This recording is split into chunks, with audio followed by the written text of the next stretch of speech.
Live from the Bill House Studios, we know how. It's Ben and Woods, 97.3, The Fan. Coming out of the gate strong today, Paulie. Good morning, everybody. It is Ben and Woods, minus the Benny.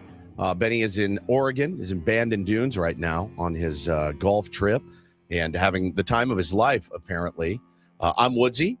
Paul Reindl's our executive producer. Good morning, Paulie. Hey, how are you? I'm good, buddy. Just me and you today, except for a sweet, special little guest that is already on the line. He texted us this morning. I was hoping he would. We didn't want to bother him. Good morning, Benjamin. How are you, bud?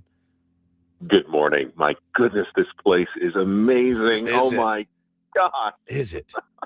Is it really? What about it? It is everything. I mean, everything. Whatever they say, I mean, multiply it by like 100. You get here and it is just the most incredible place you've ever seen. I mean, it's in the middle of nowhere. And then you just drive in and all of a sudden it's just golf courses and clubhouses and the most amazing practice range and area I have ever seen in my life. Played our first course yesterday at Bandon Trails. Every hole is perhaps like the most spectacular looking golf hole that you've played in your life. It is unbelievable. Met our caddy. His name's Griffin. He's staying with us for the whole trip. Cool guy. Like works here every single day, knows the ins and outs of the courses, gives you lots of great advice. We walked around our first round. It's pretty amazing. I've never played with a caddy before, and because I'm terrible, and I know there are places that you should and you have to and whatever. What is already spinning me out is that you're going to undertip him. So if you get his Venmo, get it to me, and I'll send him a little extra for the effort because I'm very nervous. You're going to be like, here's $30. And I'm going to be like, I'm so sorry. You're representing Ben and Woods right now. Yeah, and if you don't feel comfortable with that, Benny, just whatever you're going to tip him, go ahead and double it because it won't be enough. I understand that you feel that way, and you probably would be accurate, except Scotty, my friend who I'm with, is like you would. He's an older tipper, and he's a double bagger. So he has both of our bags, one on each shoulder. Wow. Caddies for both of us. So I've got to tip at least as much as he does, or I look bad. So. Okay, good. How's the food? Food was good. Had a nice piece of trout last night. It was delicious. I mean, you did. You gotta have something good for the energy. With all the walking you're doing, yeah. Protein. You're always telling me to eat more protein. I went with the fish last night. Good for you. It was outstanding. Okay, so how did the golf go yesterday? I played probably my worst round in this decade. I shot a 95, which is for a 6 handicap. I was hoping to break 80, didn't even break 90. 95, you suck. I know. Jeez. Paulie was. Now, I would say, hey, you know what? We drove all the way down, first round. Yep. The nerves travel out, day. Tough course. Yep. And I'd like to blame it all on that. Scotty shot a 76. Oh my. I've got some work to do. Oh my to make back God! Today.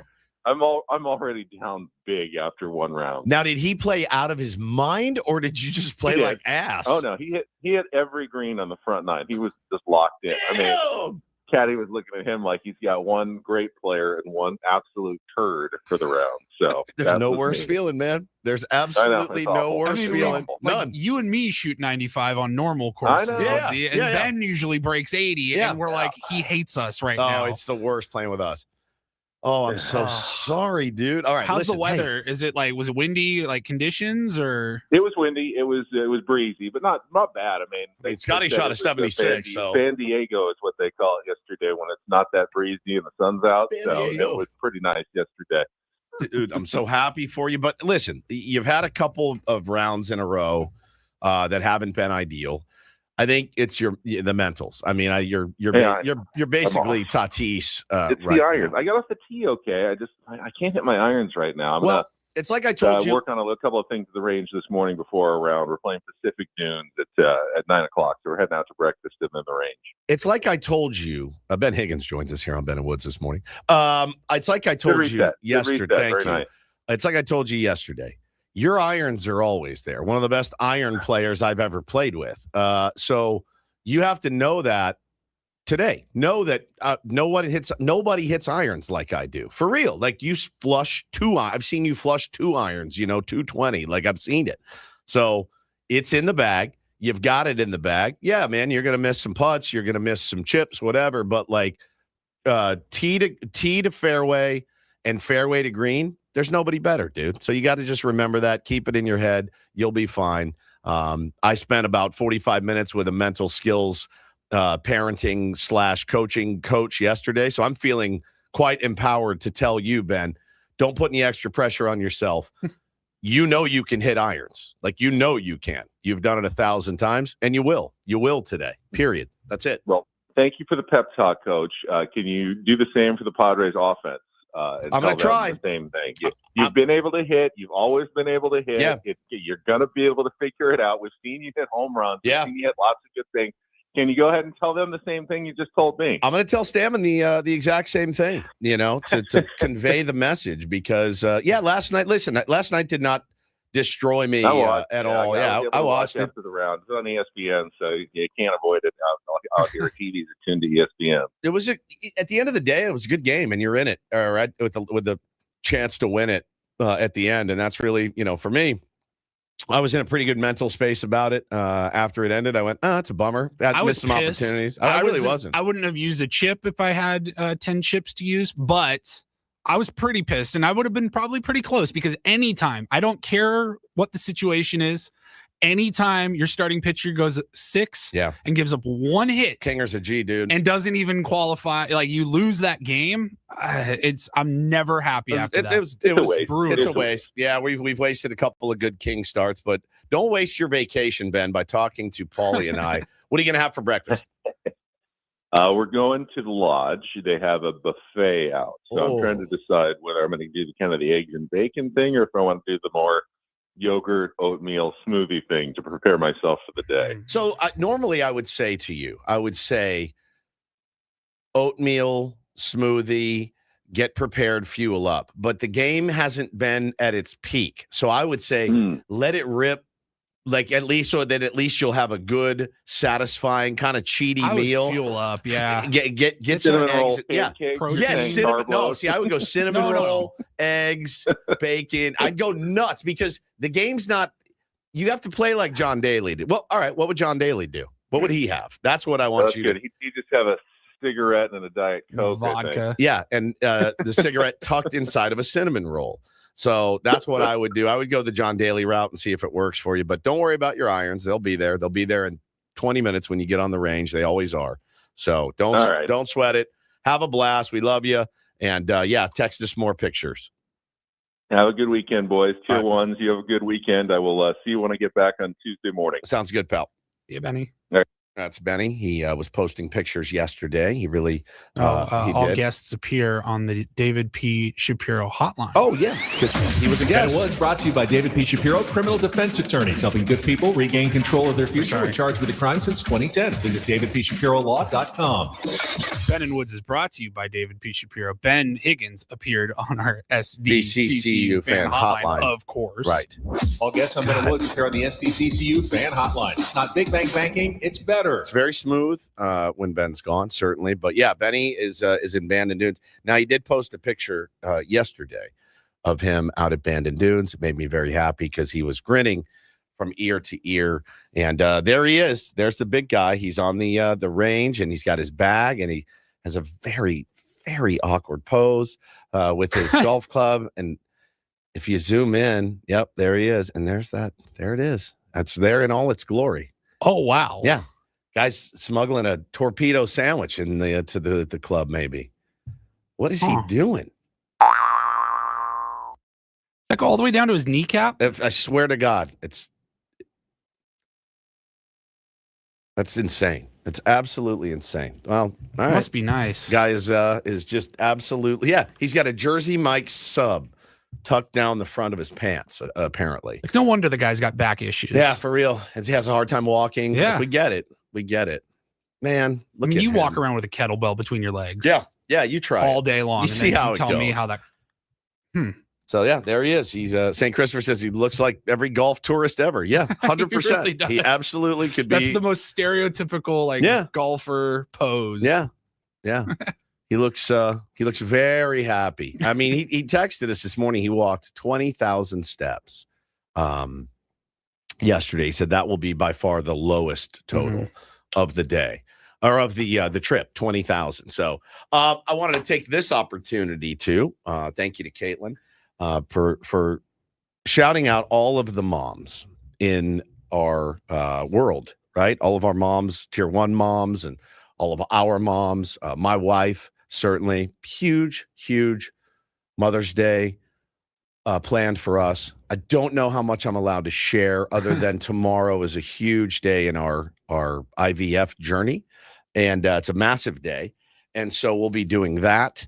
And then Sunday, Hannah will be recovering, and I'll be hanging out, just kind of waiting on her hand and foot, and which is absolutely what she deserves. So shout out to my wife. You're an incredible mother. Hopefully you get the chance to be a mother again. And I love you very much. And I'm very, very blown away by you. And to all the moms out there, my mom, Marcia, talked to my mom this morning driving in. Love you so much. The sweetest lady you'll ever meet.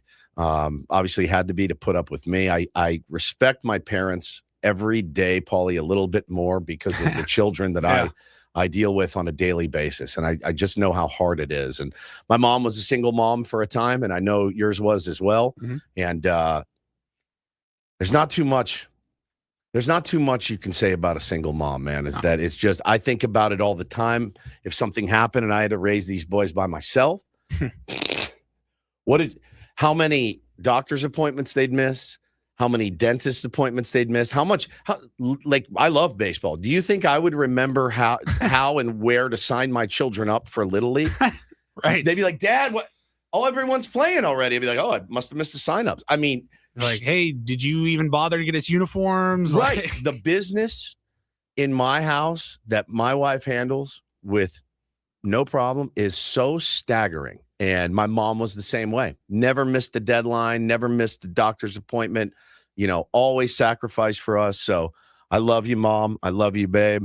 And I'm just blown away by all the single moms out there. I don't have kids, and I still have been able to at least get an idea of just how difficult it is. And, I've talked about it in the past, but I was a real turd to my mom, like in high school. Me too, at my man. teenager years. Me too. I was a jerk. Dude, straight up. And it's literally like I've told my mom, like I've apologized, and I know she doesn't hold it against me or anything. And I know she just texted me. She's listening right now. So happy Mother's Day to you, Mom.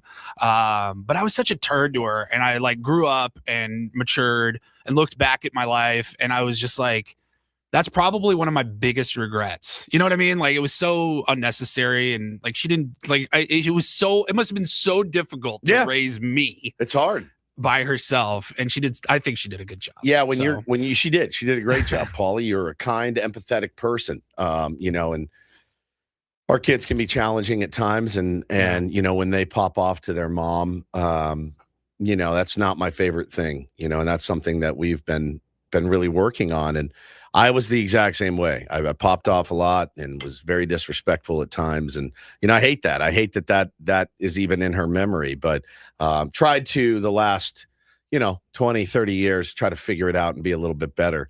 But I'm just blown away by all the moms and the things that they continue to do on a daily basis. And superhuman strength. Yeah. Yeah. So, babe, happy Mother's Day to you. Mom, happy Mother's Day to you. My mother-in-law, Susie, happy Mother's Day to you. You guys are my three rocks, certainly. And they love me a lot, man. They really do, all three of them, and put up with a lot of my stuff. So shout out to all the Madres. We got a lot of moms in the listening audience. Oh, yeah. I know a lot of tier 1 moms. My mother-in-law, those count. Mother-in-law, Marianne. Yeah. Oh, 100%. Happy Mother's Day. 100%. Your mother-in-law is awesome, dude. It's crazy though, man. Like, even when you don't have kids, like at our house, we got just a couple of dogs, me and the wife. My wife has so many maternal qualities, even without having children, where it's just like she holds that house together. You know what I mean? For like, sure. If she disappears, she's maternal to you. That place falls to the ground. Yeah. Hannah's never been super maternal to me. And I think there was a time when I wanted her to be. And then when we had kids, I'm like, oh no, don't worry about me. Be maternal to them. And she is, and she's wonderful, man. And every morning I leave her, to deal with those two right when they wake up. And it's funny, man, because we've had the argument before where I'm like, Yeah, but I get them at night, and I pick them up from school, and we tag team this thing. She's like, dummy, when they come out of school, they're elated.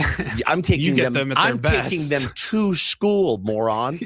Like the worst thing of their life. You might as well be taking them to the doctor's office every morning. She's like, you get them when they run out, daddy, and I'm like, what's she bitching about, dude? This is great, right? Oh my god, and all that. So like, she obviously has the harder road in our house. So a lot of gratitude this morning to all the moms. Also, I'm looking in over at the chat, and I just saw a few comments talking about moms that are no longer with us. And my heart goes out to all of you out there as well, because these weekends aren't easy for, people that have lost their parents or maybe tried to become a mother and they've had troubles with that. Like, there's a lot of things going on in the world where you're just like, man, everyone's posting about Happy Mother's Day or Happy Father's Day or whatever, and Merry Christmas. Like, anytime those holidays come around, it can be really tough on a lot of people. So we're thinking about you guys as well. Shout out to all of you guys. If you're feeling good or if you're feeling sad and you miss your mom, totally there with you guys. We'll try to make you laugh today as best we can here on Ben and Woods, because that's what we do. Yeah, the baseball game. Oh, no. Ben, that is like the least funny thing. You cannot laugh at anybody in Ben pain. would be like, well, it's Mother's Day and they're not here anymore. So, why we should be celebrating the moms that are still here. 100. Ben.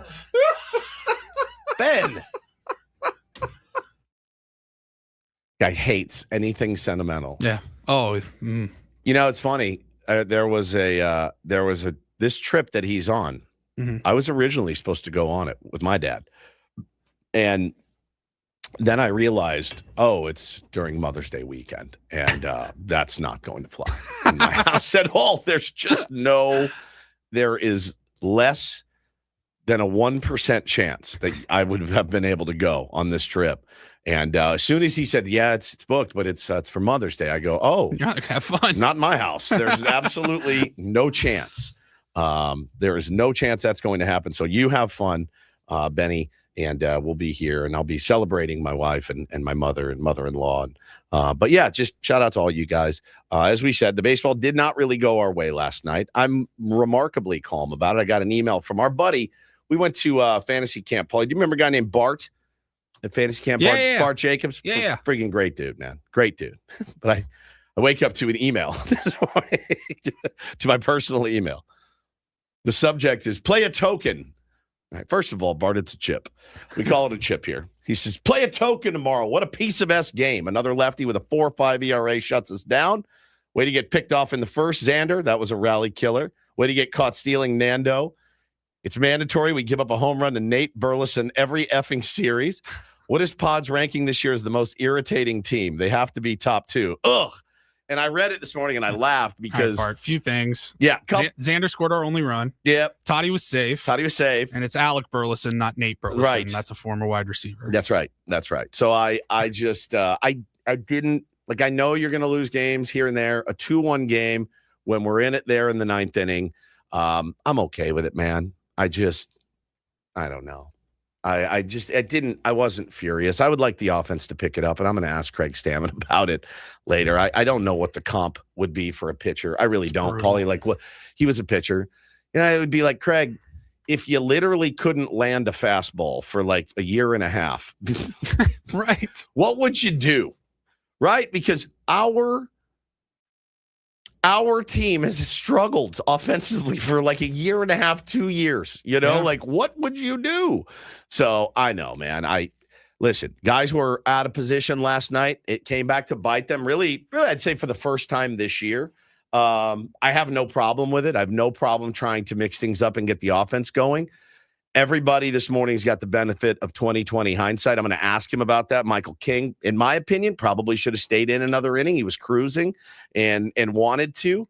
And I think, listen, Bradley was okay. Like, a little bit of hard contact. One kind of flared in. Cassidy tried for it, made a decent attempt. And, we'll talk about all that today. But that's one of those ones that hurts where we talked about it when they first moved to Tease over. We're like, hey, look, until it backfires, I got to at least see what it looks like. And yesterday was the first one where you go, Toddy probably makes that catch. Yeah, I mean, I'm not too disappointed. And I heard after the game, Stammen's reasoning was they wanted Casty's bat in the lineup. It's too early. They were trying to score some runs, and they wanted his bat in the lineup. And to that, I can't. That's why they did that. So asked and answered, I guess. Bro, what's funny is that the first time Mike Schilt ever got furious with me was when I asked him about doing the opposite. And Profar's bat came up in the ninth after he had put Bryce Johnson in left way too early, right? It was like the seventh inning in Chicago, I think. And it comes back around, and Jurickson Profar's spot comes up, and he was one of the hottest hitters at the time. And I asked him, what's the logic there? And he flipped his wig. I don't think Craig's going to flip his wig today. We'll find out. We'll be talking to him at 8:35. We'll take a break. We'll come back. We'll set the menu for you guys. And I get it, man. We could do this. And it's been, I can't remember the last time we took a phone call. It's got to have been 6 months. Are you insane? I know. Paulie, how bad could it be? We haven't taken a phone call in probably. It's been 6 months. I was going to say 4 to 6 months. It's been 6 months. But listen, I don't know that we've taken one in 2026. I don't think we have. I want to be known as the show that is open and here for the fans. Yeah. So if you want to call in, 833-288-0973. That's our phone number. You want to talk Padres? Great. You can do it. Now, if it sucks, it's going to be short. We're just going to keep it short. All right. But if it's good, we'll keep rolling. All right. Ooh, Rod with the $2 super chat in our YouTube says, shout out to Fanatics for Paul's dope ass hoodie. Thank you, Fanatics. Thank you very much. I still never got mine. Cannot wait to debut this at Petco Park tonight. I still have they left me out completely. Joe Dreams got one. Pimp Lord got one. DSG got one up in San Francisco. Ben and Paul. Jim Russell get one out in Philly. I don't know. I mean, Kaplan, everybody. LA Scotty got one. Cool, man. Be back. It's Ben and Woods, 97.3 The Fan. Enjoy it.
He just here. I'll show you a little. Just a little. Please Just a don't. little bit.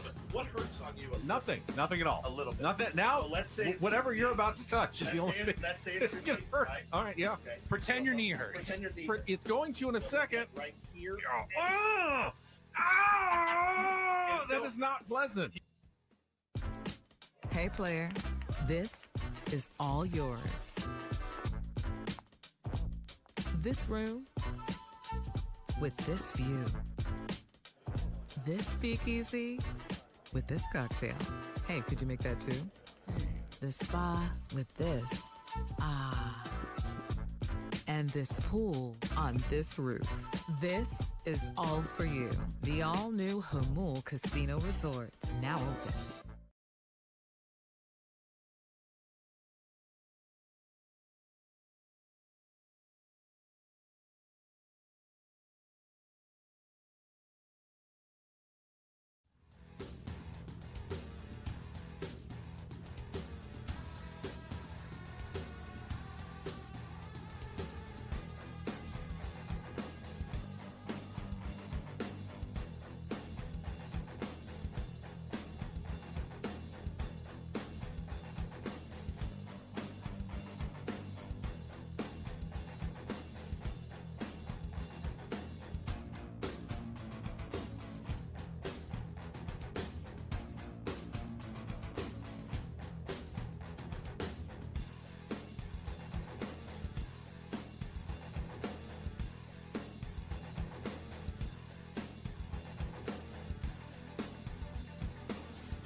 Offers off the table, Paulie. Nobody really called in. We did get a DM from Dexter. He said, "Hey, give a shout out to all of the moms whose husbands are in the military." Yeah, 100%. Oh, that's got to be tough. That's got to be tough. Yeah, no, I'm talking about all moms here. Love you all, and moms are my demo. At this point in my life, kind of always were, to be honest, Paulie. Even in my youth. Kind of my favorite demo, I think. I don't know where that stems from, but it's true. That's weird. Yeah. Yeah. Your mom doing okay? She is. Told you she texted me during that segment, like right before we even brought up any of the moms. She's just being a good mom. She said, "Good morning, sweetheart. Enjoy the show today. Have fun watching you this morning." Said, on the way to the hospital, which you see that when you're not expecting it. Thought, oh my God, I'm gonna have to leave the show here. Heading to the hospital for my colonoscopy, second one in my lifetime. Had a very rough 12 hours, but it's all over. Have fun on the show today. Yeah, and she's This is the right show for those tidbit of information. This is like a colonoscopy infomercial Yeah. most of the time. Exactly. Here on Ben and Woods, this most days, and Go get checked out. and then get that Jersey Mike's in you after, and it'll be the best sandwich that you've ever had. Let's do some Padres talk, Polly. I wasn't super upset. No, let's set the menu first. Want to let everybody know Darren Smith is going to be joining us at 7:35 this morning. Had to be a pretty excruciating one for him last week. The loss or the draw to LAFC that felt like a loss. Certainly, team is having a hard time figuring out. They have not won in many weeks. And I know he's probably frustrated, has a lot of passion for that team. And we will also talk some Padres baseball with D. Smith as well. Had a pretty cool thing that he did. Darren, yeah, I talked to Darren yesterday on the phone for a little bit, and he told me. Did he hear us all shouting him out on the round table? Because everybody was like, oh, I love D. Smith. Right. Yeah. I don't know if he did hear that. We'll have to ask him here in about an hour. But he was telling me that he had just posted a video where he went down to TJ. Yeah. And was checking out a Toros game. And he did a one-on-one interview with, just brace yourself, Just everybody. relax. Everyone chill out. He's removed. Justin Turner. Big Red, dude, Former down there. Dodgers third baseman, Yeah. Justin Turner. Who's playing down He's there. playing for the Toros. He's living in San Diego right now. That's so great. And he's driving to TJ every night for work. And he wants to stay in the game. Keeps him involved. He said it's outstanding. I said, I've never been to a Toros game. It's on my list. I really want to get down there. He goes, dude, it is so much fun. He goes, I know we are so infatuated with the United States ballpark experience, but it's just different going down there. The smell of tamales everywhere, cheap beer, it's the music, it's so much fun. And I watched most of that interview he had with JT, and I go, when I was talking to Darren, I go, look, Justin Turner, I was like, I hated him. Because he torched us. He was brutal to us. He torched us. As soon as he went to Seattle and Toronto and wherever else, I was like, Boston or something. Boston. Yeah. I was like, Justin Turner seems like a pretty good guy. Pretty good guy. Like, Cubs. He's just he's a ball player, He's a man. ball player. Everybody seemed to like him. There's something about the old ball player that can't let go. And it's like, look, it's tough to watch the old ball player that can't let go at the big league level. You're like, bro, man, you got to hang it up, dude. But when it comes to like, no, man, I'm down playing in TJ for beer money, essentially, and having fun and just playing baseball. I like that, man. There's something romantic about it to me. Yeah. And I like that he wants to stay in the game so badly that he's willing to do that and go down there and teach those young kids, Darren about was telling me there's a lot of big league connections still with the Toros, just them. Like Daniel Camarena's down there right now. Like we all remember him. There's a few other guys that had some MLB experience and yeah, they're just, another year in the sun right now for them. I love it, man. And it was really interesting. It was fun to hear. I think it's cool, and it just goes to show you how infectious this game is, man, and how hard it is to let go. It's just so difficult. Some of the guys that I know that I'm friends with that have played in the minor leagues, they got up to double, AAA, didn't actually make the show, Paulie. Still, I mean, the way they talk about it is just like. It's just there's something so romantic about the game of baseball. That's what I'm trying to pass along, that love to my kids. I still play. You played. I love it. I love the game. I want to be able to play it for the rest of my life. So I kind of get where JT's coming from, playing at a high level his entire career, and is like, I'm not ready to let it go yet. So that's cool. Good. Looking forward to talking to D. Smith. We'll have the skipper of the San Diego Padres on 8:35, Craig Stammen. Have been working up questions in my mind. I'm trying to needle him a little bit. I want to make him angry a little. Does that make sense? I don't think my wife would disagree, but I don't think I can make every person angry. You know what I mean? Yeah. My wife is like, yeah, probably if you did the normal things that you do, you probably could piss him off. I'm like, I don't think he cares if I chew with my mouth open, and breathe loudly, which are the things that make you mad.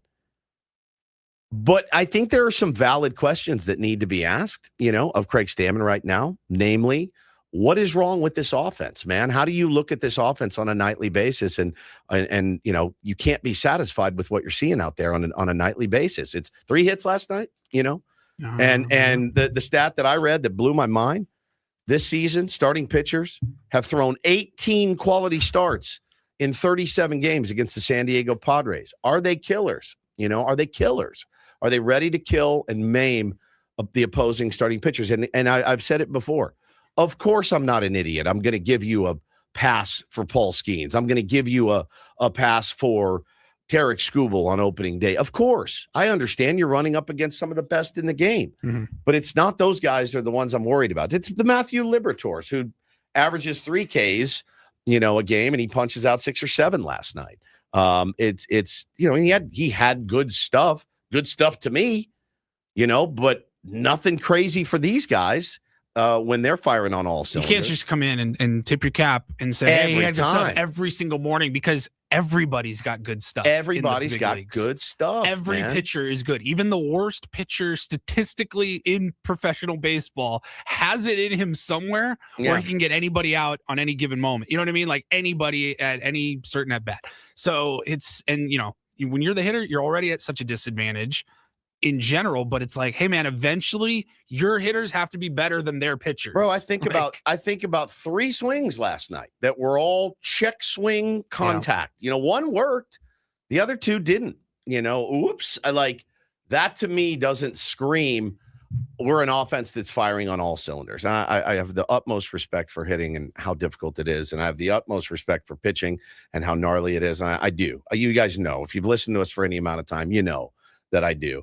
But this is not a 2-week problem. This isn't, hey, I'm in a bit of a slump here. This has been a thing here in San Diego. This isn't an overreaction to a couple of losses. I'm not even overreacting. Like I'm not even overreacting to the loss. I went to bed last night with a smile on my face. Like, that was a damn good ball game. Yeah. And we missed a couple of opportunities.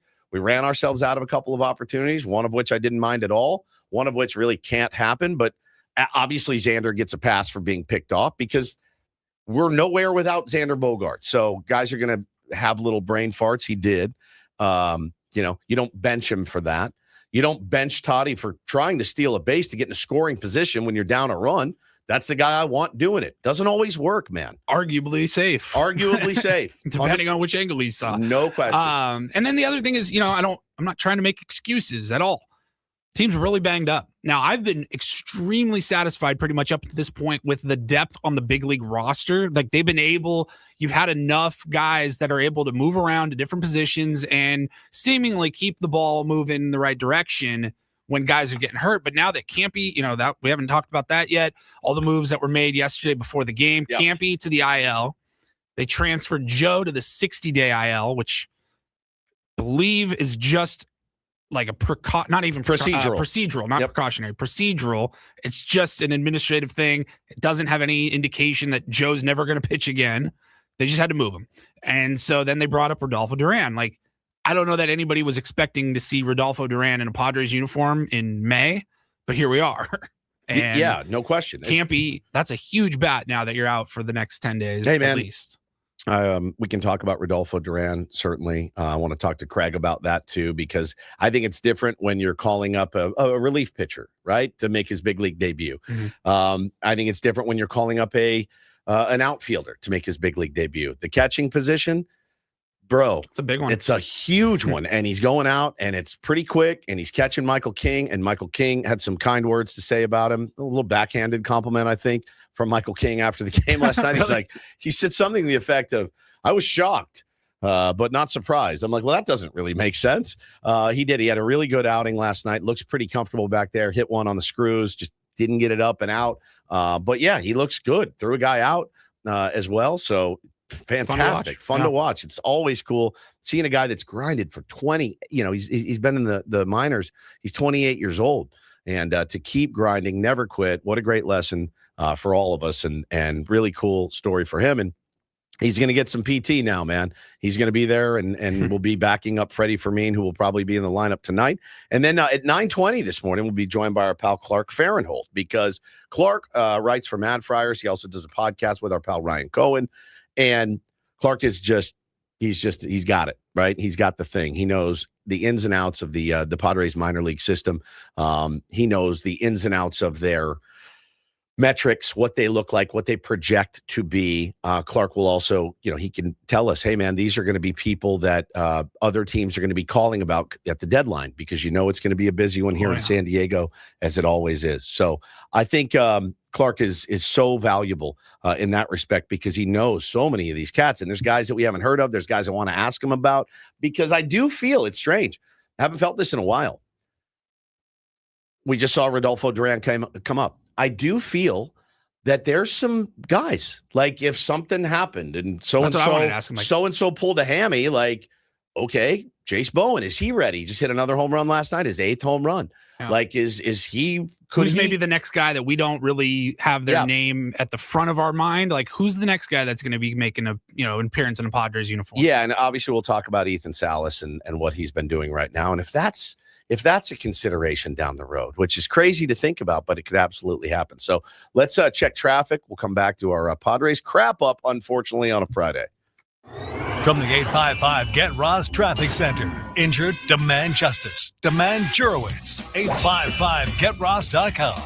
In San Diego, the 805 northbound sluggish between the 94 and the 15. The 94 westbound slow getting onto the 805 northbound. The 15 northbound and southbound clear between the 5 and the 8. This report is brought to you by Valvoline Instant Oil Change. Summer driving season's almost here. Stop by Valvoline Instant Oil Change. They'll check your tires, lights, and essential fluids with any oil change. Stay in your car. No appointment needed. Visit SoCal Oil Change for coupons. Valvoline Instant Oil Change. Your 15-minute drive-through oil change. It's a shame if they lose. You got a problem. How did things play out in yesterday's game? Supremely stupid. It's time for the Padres crap up with Ben and Woods. Brought to you by Hamul Casino Resort. Hey, player, here's something to cheer you up. The rooftop pool's open, day passes are available, and the spa is calling your name. Hamul Casino Resort, the player's place. We'll give it 16 minutes of salt, and then we'll, get back on the pump and figure it out. This game has got to come to an end. 1-2. Bogart's kind of a check swing, looper into right field. That's going to get down at a base hit. Walker plays it on a hop. His throw goes to third. Machado comes in to score, and thank you very much. It's 1-0 first inning. And he launches one to right field. Castellanos back to watch, and it's going to go. A line drive, home run to right field, and Burleson with his 6th of the year. First hit of the night for the Cardinals, and it'll tie the game 1-1. And that changeup did not go where Michael King wanted it. King ready. Here's the pitch. Swung on, popped up behind third base. Machado onto the outfield grass. Laureano coming in. Laureano will call him off, and down to a knee. Ramon Laureano makes the catch to end the inning. No runs, no hits. Weatherholt left at second base. No balls and a strike to pitch. And Wynn lines it off the end of the bat the other way. Castellanos in and over towards the line. Slides forward, can't get to it. It bounces and rolls behind him. Cardinals going to take the lead. Walker in to score. Wynn is speeding towards third base, and he will stand there with an RBI triple. St. Louis ahead for the first time tonight. It's 2-1. 2-1 to Manning. Here's the pitch. Machado swings, bangs it on the ground to short. Wynn collects it.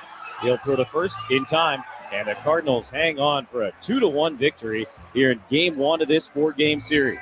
A Michael King, Matthew Liberatore pitchers duel goes to St. Louis, and what a game here tonight to start off this 4-game series. It's, if you get some offense early, got a little bit of a cushion, but they didn't have a cushion either at the end of the game. So we scored in the first, which is a win.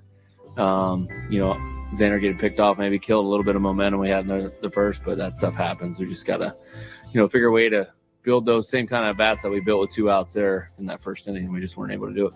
It's been kind of the common theme for Craig Stammen this week when speaking to the media. Hey, we need to build on that. We need to attack him more. When he was talking about Trevor McDonald the other day, put some good ABs. Is there a letting off of the gas with the San Diego Padres offensively? Maybe. Are they just missing their pitches to hit? Yeah, I think there's some of that too. But that seems to be the theme is not being able to put together kind of complete at bats for any long length of time. I didn't get the sense watching last night, Paulie, and I don't know if you did. I didn't see them like, oh, we're good. We got a run in the first. Right. We're fine. Like I didn't get that sense. I didn't feel like they let I didn't up. see guys giving him away ABs. I didn't see Michael King was pitching his ass off. He sure did. He was pitching like it was a 1-run game. Yeah, he really did. And of course he was, as Kevin Acey says in his piece this morning, he was displeased, which is, that's kind of what you want. But he goes, look, at the end of the day, trying to keep my team in a game. I think I did that. Mm-hmm. They again had talked about previously, before the game, we're going to lighten the load on Michael King tonight, coming off of the nerve damage injury last year. And so they, again, allegedly before the game decided, hey, we're going to keep him around X number of pitches. Well, he cruised to that number. Really. I mean, he was outstanding last night. Finished with 86 pitches. 86 pitches. 6 innings. And they thought, okay, clean inning for Bradgley. It didn't work out. It's going to happen. It's going to happen. And you've got your good pen ready to go. Wandy pitched in and out of some trouble, certainly, but did get out of it unscathed. I kind of thought when he got out of that, that we would win the game. Jason Adam was not as crisp and sharp as he usually is. And he labored. He labored. And they hit about 7 foul home runs off of him too. And I just kept waiting for the inevitable to happen. I'm like, he's going to hang one at any second, and they're going to yak one out. That rarely happens. Gavin Sheets did it just the other day where he hit one. I mean, he hit a missile down the line, and it was just foul. And then the very next pitch, he straightened it out just a little to hit it into the bay up there in San Francisco. But yeah, I was right there with you. I was waiting for. I was like, oh, these are not. Oh, this is not going to end well. These are healthy swings off of our beloved Jason Adam. Very healthy swings. They're seeing it well tonight, and they got out of it, man. They got out of it, and got into the last inning with a chance to win. And I know it sounds defeatist or whatever, but like for me, 2-1 ball game. Like bummed that the offense didn't show up. Hindsight being 2020, Craig definitely takes Castellanos out and moves Song to second there in the 7th. Yep. I understand his logic and his reasoning behind it. By not wanting to do it too early, needing Cassie's bat in the lineup, because that's a guy he has been hitting the ball a little bit as of late, and you want to give him a shot to do that. And I thought Cassie made a valiant effort for it. He's not Fernando Tatis Jr., who probably catches that ball standing up. He doesn't have the breakaway speed. He doesn't have the athleticism that Fernando Tatis Jr. does. Bummed. Thought Toddy turned a good double play late in the game. I thought, hey, look, he looks fine at second base. He's acquitted himself very well there. It's just more. Is the team better with him at second base or out in right field and having Song or Cronenworth there? Right. Obviously you'd rather have probably Song or Cronenworth there, but they wanted to keep Cassie's bat in the lineup. Yep, just in case it came around to him and you needed a big hit or a guy that has some pop, a little bit of pop at least. Numbers aren't there, but don't you feel like Cassie's at least going to give you a decent at bat? I do. More often than not. I do. He's had some turd at bats, but who in the lineup hasn't? Yeah, I do. I think, it's hard for me to look at a 2-1 game and blame someone. I love the effort from Cassie. He wanted to catch that ball for sure. But it sucks. Yeah, it sucks to lose a game to the Cards 2-1. I totally understand all of us sitting on our couch going, wait, why is Kinger done? Why is he done? He was cruising. But, clean innings for your relievers. Bradgley has been fantastic this year. You keep giving him opportunities. Again, I think that's the right formula in my mind, Paulie, but I just would like to score more runs. I think, everyone's beating a dead horse. I think Kevin, even in his piece this morning, essentially started it by saying, we can't do this. We cannot talk about the offense stuck in purgatory. We can't do it every day. We have to take one day off. If you want a glimpse of how poorly the offense performed once again in last night's 2-1 loss, you can read my game story here. In that story, I focus on circumstances surrounding Mason Wynn's game-winning hit. What if Fernando is in right field? But then he pivots to Michael King, and what a great performance that Kinger had last night. And that's the Michael King that we love to see, right? Yeah. One bad pitch. One bad pitch. You can't be losing these starts, though. Solo home runs shouldn't kill you. And for me, with Pivetta out and Musgrove out for Nobody knows how long these guys are coming back. Michael King starts are the ones you got to find a way to win because that guy is your ace, period. Especially when he's locked in like that. Yep. And Yeah. you got to find a way to win those. So, yeah, it's the offense right now that is my biggest concern. Relievers are going to give up runs from time to time. Relievers are going to get hard. They're not going to have their best stuff from time to time. But the offense, man, you guys are the ones out there night in, night out. Manny's got to get it going, man. Manny does. These are the guys at the top that have got to carry this team. So, yeah, I mean, we've beaten this dead horse like crazy. I'm going to ask Craig, like, what is being done? What do you guys see as the light at the end of the tunnel? You saw it make its way on social media yesterday. Toddy, Manny, Souza, way early, out in the cage, animated discussions. Manny to Toddy. Toddy doing a lot of listening, it said. Just kind of trying to get in the groove. And they talked about it on the ESPN broadcast last night. If you tallied it up, it was probably an hour of conversation about Fernando Tatis Jr. They asked Stammen about it on the in game. He's like, whatever. They asked Todd Frazier about it. I like Todd Frazier a lot, and I like what he had to say about Fernando Tatis Jr. We can talk about that. Don't Do This coming up later in the show. We got a bunch of good stuff. We are going to do Take on Woods today as well. We've got a little different way that we're going to do it, but we'll be back. Darren Smith coming up at 7:35 as well. We are Ben and Woods. It's 97.3 The Fan.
Welcome back, Ben and Woods, 97.3 The Fan. We are down a man today. Benjamin is in Bandon Dunes.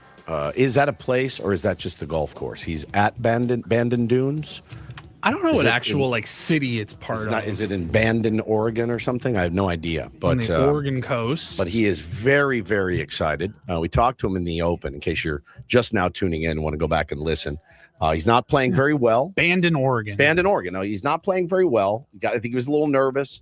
But he'll be fine, and he gets to play 5 of the top 18 courses in the country in the next few days. So he is as giddy as I've ever seen him. I've known him a long time, and yesterday when he was on the Zoom or whatever from the hotel, I mean, the grin, you couldn't get it off of his face. I know.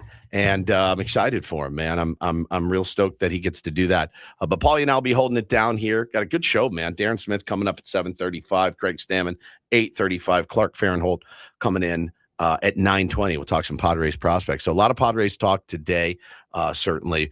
I had a lot of Padres talk last night at home. And it's great, man, because my 8-year-old has always enjoyed watching baseball. And now my 5-year-old is getting way into it as well. And it's fun. They're way into baseball cards, is their dad, not so much their mom. And their Uncle Paulie is into baseball cards. But, man, Taylor's starting to climb up in the bed, get cuddled up, and start to watch the game. He's starting to learn the players. And he's starting to give his own analysis. And he was giving some analysis during the game last night. All right, buddy. Why don't you steal home again? Because if you don't know that a guy that's hitting is going to hit it, then you don't steal home because at home you might get out and it's bad. You won't be winning 2-0. In baseball. Right. Okay. Yeah, makes sense. Makes sense. Yeah, right? I follow that logic. So you don't know if the guy's going to hit it or not. Yeah. And you might get out. So don't steal home because the guy might not hit it. But if it's a steal, straight steal home, Taylor, he's not going to swing. Right. So he's not going to hit it. Right. But it does make sense. Like, don't do something stupid leading off a third, trying to steal home. Maybe the guy hits a line drive back to the pitcher. You get doubled off. He hits a line drive anywhere, a pop fly. You get doubled off, and then you won't be winning 2-1. You don't steal home because at home you might get out. Right. Duh. Yeah. Yeah. Like you shouldn't swing because you might miss. Right. Don't run because you might get hurt. You might get out. So again, the analysis is as good as his old man's. I give him that right now. How does he feel about bunting? Listen, we have those conversations in my home. I think he knows how I feel about bunting. My kids do. My kids now bunt when I'm throwing them BP, Paulie. They bunt just to make me mad. It's so funny. But listen, we'll get there, right? We don't need it right now. I'm not employing the bunt in a lot of minor B games right now because winning is not allegedly the most important thing. It's the development and having fun. Fun is a word. Fun is a word I'm having a hard time with as a coach. Because for me, baseball is fun. Mm-hmm. If I'm on a baseball field, I'm having fun. And that includes whether I'm getting my ass chewed out by a coach. If I'm on a field, I'm having fun. So that's how I'm trying to frame it in my mind of like, I'm having fun. I had a great conversation yesterday right after the show with a guy I wanted to turn all you guys on to. His name is Tony Manoladas. And I talked to him for about 45 minutes. And he is a mental skills coach. He is basically a coach's coach. Does that make sense? Like he's coach for coaches. Coach for coaches. He's experienced this with his children. So he's been through the battles, so to speak. And he and I, we had, like I said, a pretty spirited 45 to 50-minute conversation about the fun, keeping the fun. And it's all you hear these days is, oh, man, too many coaches are taking the fun out of baseball. And I kind of challenged him on it a little bit and was like, all right, Tony, practically. Like everyone says, oh, just keep the fun in practice. Okay, no problem. I can do that. I'm not hanging out at many Little League fields, Right. but I see my friends posting Instagram videos and photos of their kids. It looks like kids have never had more fun playing baseball. That's kind of how I feel too. And I feel like once you're on the field, all right, it's time to have fun. Yeah, you're going to get coached a little bit, but I'm looking for practical solutions. And he is doing actually a webinar May 27th, 7 to 8:30. You can find him on social media. Tony Manilatos. I'll spell it. M-A-N. I'm going to butcher it. Hang on. I'll just find it and then I'll read it properly. Here he is. At Tony, Tony, Maniolatos. It's May 27th, 7 to 8:30. It's $35.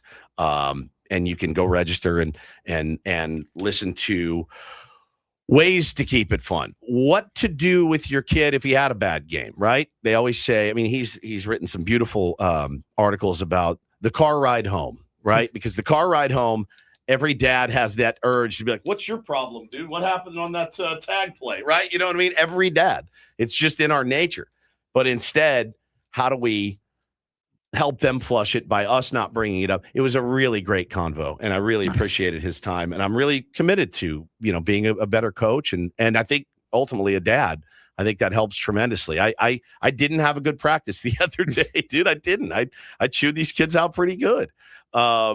And I'll wear it. I'll absolutely wear it, but I want to get better. So fun is a word we keep hearing. How do you keep it fun while also coaching them up and doing the best that you can, right? I think about my coaches, Paulie. Think about your coaches when you were little, right? I mean, I had some idiot coaches. I had coaches that had no idea what they were doing coaching baseball. I didn't like those coaches. I liked the mean ones. I liked the ones that were tough and made me do extra drills and instilled in me to go out and work my tail off. You don't want to play right field, pal? Work your ass off. You're tired of hitting 10th? Work your ass off. Those are the coaches that I liked, but things have changed, man. They've changed, So yeah, and it's just it would be so tough for me differentiating like how to coach the different ages. You know what I mean? Because coaching high school different than coaching 12-year-olds, different than coaching 8-year-olds, and different than coaching 5-year-olds. Like that's just an always evolving game for you as the coach. I love it so much, and I just want to be great at it, man. It's the pressure. Yeah, this is coach says part of the story is the pressure. Some kids you got to take the pressure off. Others you have to light a fire under their butt. That's the sweet spot, is trying to find out which one we do it to. So that's I just wanted to give him a shout out, man. He gave me a lot of time yesterday, and he's a really quality dude. And I will definitely be on that webinar looking to improve, and I'll ask Craig Stammen. Maybe Craig, do you want to jump on there? Are you keeping the game fun for these guys? Such a different level that these cats operate at, right? Such a different level. A little bit. It is a business. It is a job. It is a gig. Many of them love the game of baseball, of course. But once you get to the big leagues, I wonder how much fun it actually is. It's probably really fun when you're winning. When you're the Chicago Cubs right now, they showed a video of PCA dancing in the clubhouse last night. Time of his life. Time of his life. And so when you're winning, everything's more fun. You're more loose. But, man, when things get tight, you drop 3 or 4, you drop 4 or 5. It's kind of hard to smile and have fun going to the ballpark. When you're one of those teams that's 50 games out in August, are you stoked to get out of bed? And I know we all sit and listen and go, yeah, man, I deliver water for a living. I'd be real stoked to go to a ballpark and play a kid's game. I get that. I totally do. But when you're looking around and guys you came up with, they're all in playoff races and they're fighting for a World Series ring, and you're like, we are 60 games out. Our organization is in the crapper. We play the Reds today. It doesn't matter. It's 117 degrees. I'm over it. So you can kind of get it, man. You kind of get it. But, I'm excited to talk to the skipper today. Here's what I do know about him. He will be he'll be very even-keeled, and he will not get mad at me, and I don't think I can make him mad. Yeah. It's like what we were talking about with the defensive issue with Casty in the 7th there. We heard, I can pull it up and we can listen to his answer again, but you and I heard it before the show, and he's just like, he explained it very simply where you're like, all right, I probably would have still wanted to make that defensive change, but I can't really argue with you here. It's over. You explained why, and now we move on. Yeah. Yeah, for sure, man. The Cubs are they're playing such electric baseball. Bill said, yeah, they're playing lights out right now. Yeah, you want to get some of those vibes going here in San Diego, and I think they've got the team to do it. We do keep waiting for the guys at the top to really carry a game or two, even, just carry a game or two. Just show up, Manny, show up, Toddy, and carry this team like you're capable of doing. And listen, it's not for a lack of effort. We all know they're putting in the effort. It's just not working right now. So we'll talk to Kreger about that today as well. But you can have a platinum glover or gold glover at every spot, but like when you have to move Fernando in, I'm assuming because of the lefty, like it does leave you vulnerable to that. I mean, how much does that go into considering like where you're going to play guys? Not a ton, honestly. Like, we're trying to score runs, and you want to play offense. You want to play offense early and get ahead, and then you can put your defense in late is kind of, the way I look at it. You just can't have both at all times. And, right now we're just not scoring a ton of runs. So I feel like get as many good bats in there as we can with a good matchup and see if we can outscore the other team a little earlier, but we're not able to do that tonight. No Sheetsy late in the game either, right? Yeah, no. Yeah, no Sheetsy late in the game either. I think that's, something you could talk trying to get about. Offense. That seems like a guy that would be an offensive move. I totally get not having him in there against Liberatore. Liberatore. Yeah. How about the Cardinals closer, by the way? Saw somebody last night call him Miller Lite. And I thought to myself, oh yeah, like I think that bullpen. Is it Riley O'Brien? Riley O'Brien. Bro. I'm looking at his stuff. I mean, he's got 11 saves with a 2 ERA right now. He's pretty good. And then the guy before him as well. Like, the bullpen for the Cardinals seems to be a strength. Now, they used their top-end guys last night to grab that 2-1 victory. Padres did not go to Morajón. They did not go to Miller last night, so Morajón and Miller are available. I'm assuming Jason Adam is probably good to go again. Maybe they'll keep him down. Bradley's probably okay again, but you've got the top end of your bullpen ready to go chase a win today. So I think that's important. We will take a break. We will come back. We will do Don't Do This. And as I was just talking about Little League, and I went on a Little League rant yesterday morning, I texted the video to all my parents in Little League and said, well, apologize to your children because it happens in the big leagues too. Also, I want to talk about this Dalton rushing puff piece that our beloved Katie Wu wrote for The Athletic. Oh, no. The misunderstood Dalton rushing bit that is everywhere on social media. Right now, we'll talk about that. We're going to have to give Katie Wu a Don't Do This? Oh, yeah. Katie Wu's getting a Don't Do This today. We'll be right back. It's Ben and Woods, 97.3 The Fan.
Hey, player, this is all yours.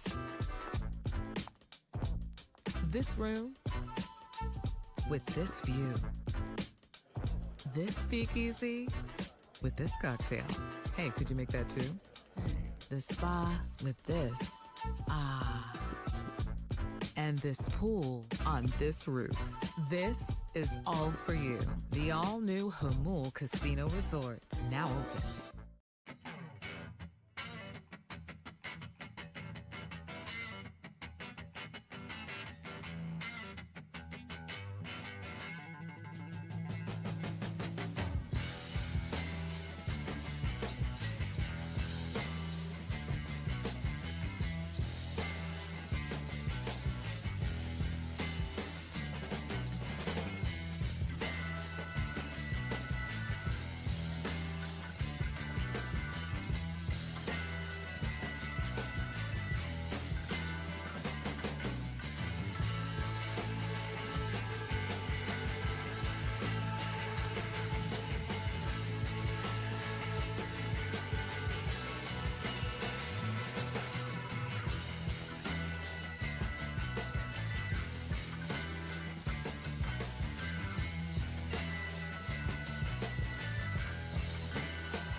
Hey, player, this is all yours.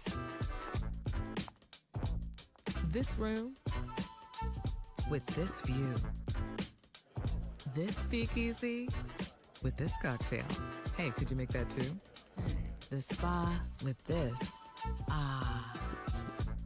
And this pool. Don't Do This brought to you by Dixie Line Lumber and Home Centers, helping San Diego homeowners and contractors fix it, build it, and enjoy it. There you go. Look at that. I slide into his, you slide into mine. Paul, that sounded weird. I slide into his spot, you slide into my spot. I'll get us started and finished, I guess, on Don't Do This today. Please. I yesterday, talked about the practice I have with my little leaguers. They're making the same mistakes over and over. They're not knowing when to tag guys. They're not knowing what a force is. They're not tagging up from bases. But this play has happened to us. This play has happened to us many, many times. And I was loud. I was loud. I was vociferous in my criticism yesterday of 2 days ago of my 8-year-old. It's frustrating. Monster. Then yesterday I start getting tagged in the video over and over and over on Twitter. And I go, why do I care what Tyler Stevenson and the Reds did? Well, then I listened to the audio. Watch the video. Right now, 1-1. Bounce to third, handled by Hayes. Hit the bag. It's a tag at the plate. He's got a tag. He's saved. Oh, no. And then out signaled at third. The run comes in. No. Hayes hit the bag, and Stevenson didn't realize there was no force at the plate. He stepped on the plate thinking he could force out Ian Happ, but he scores because it was a tag play. So bases loaded, sharp ground ball to third, like at the bag, fields it, boom, steps on it, steps on the bag, boom, tag. Not a force. So what we literally worked on in practice that day with our first baseman in practice was we'd have Bo was at short, and his buddy was at first, and I'd hit it to first, say step on the bag, throw it down to second, but you have to yell tag. Yeah. Right. Yep. It's a good practice. So we did it. We got it down. But holy cow, you guys, that is Tyler Stevenson. The play is right in front of him. Now, I don't know that Brian Hayes yelled tag because, well, you're in the big leagues. I don't know that you still do the tag. But the only thing I can think of is that he was screened and never saw him touch the bag. And if he didn't see him touch the bag, it's a force play. The runner broke on contact, so maybe he was in his line of sight. Yeah. But Tyler Stevenson, I mean, it's a little league move. It cannot happen. Cubs went on to win that game, and that run certainly helped. I can't imagine that's a mistake that Tyler Stevenson has made in 15 years. It would be my guess, 15 to 20 years. That is one of those fundamental things that is, hey, man, it's really hard to remember when you're 8. Really hard. Shouldn't be so hard to remember when you're at the big leagues. Yeah. But, Katie Wu, it was time. You knew it was a matter of time when she took the beat reporter job for the Los Angeles Dodgers. And we love Katie Wu. We gave her a lifetime exemption. We did, and I'm not taking that back. But as I saw yesterday, listen, I also appreciate her job where I need to write stories that people are going to read for The Athletic. That's my job. So she decided to profile one Dalton Rushing, who has gotten off to a really hot, he did get off to a really hot start. I think he hit like 7 homers and 12 at-bats or something, some torrid pace. He's since cooled off. But the Dalton Rushing story that everybody knows is he keeps getting caught on video saying dumb stuff, like calling people fat and, being kind of a loser about stuff. And we've said this about the Dodgers before, Paulie. Why is this team so afraid to embrace the villain role? Yankee fans of the 90s were like, we don't care. We don't care. The Dodgers are like, no, you have to no, we're really good guys. Yeah, we spend a lot of money, and we get all kinds of special treatment and exemptions from big league baseball, but you have to also like us too.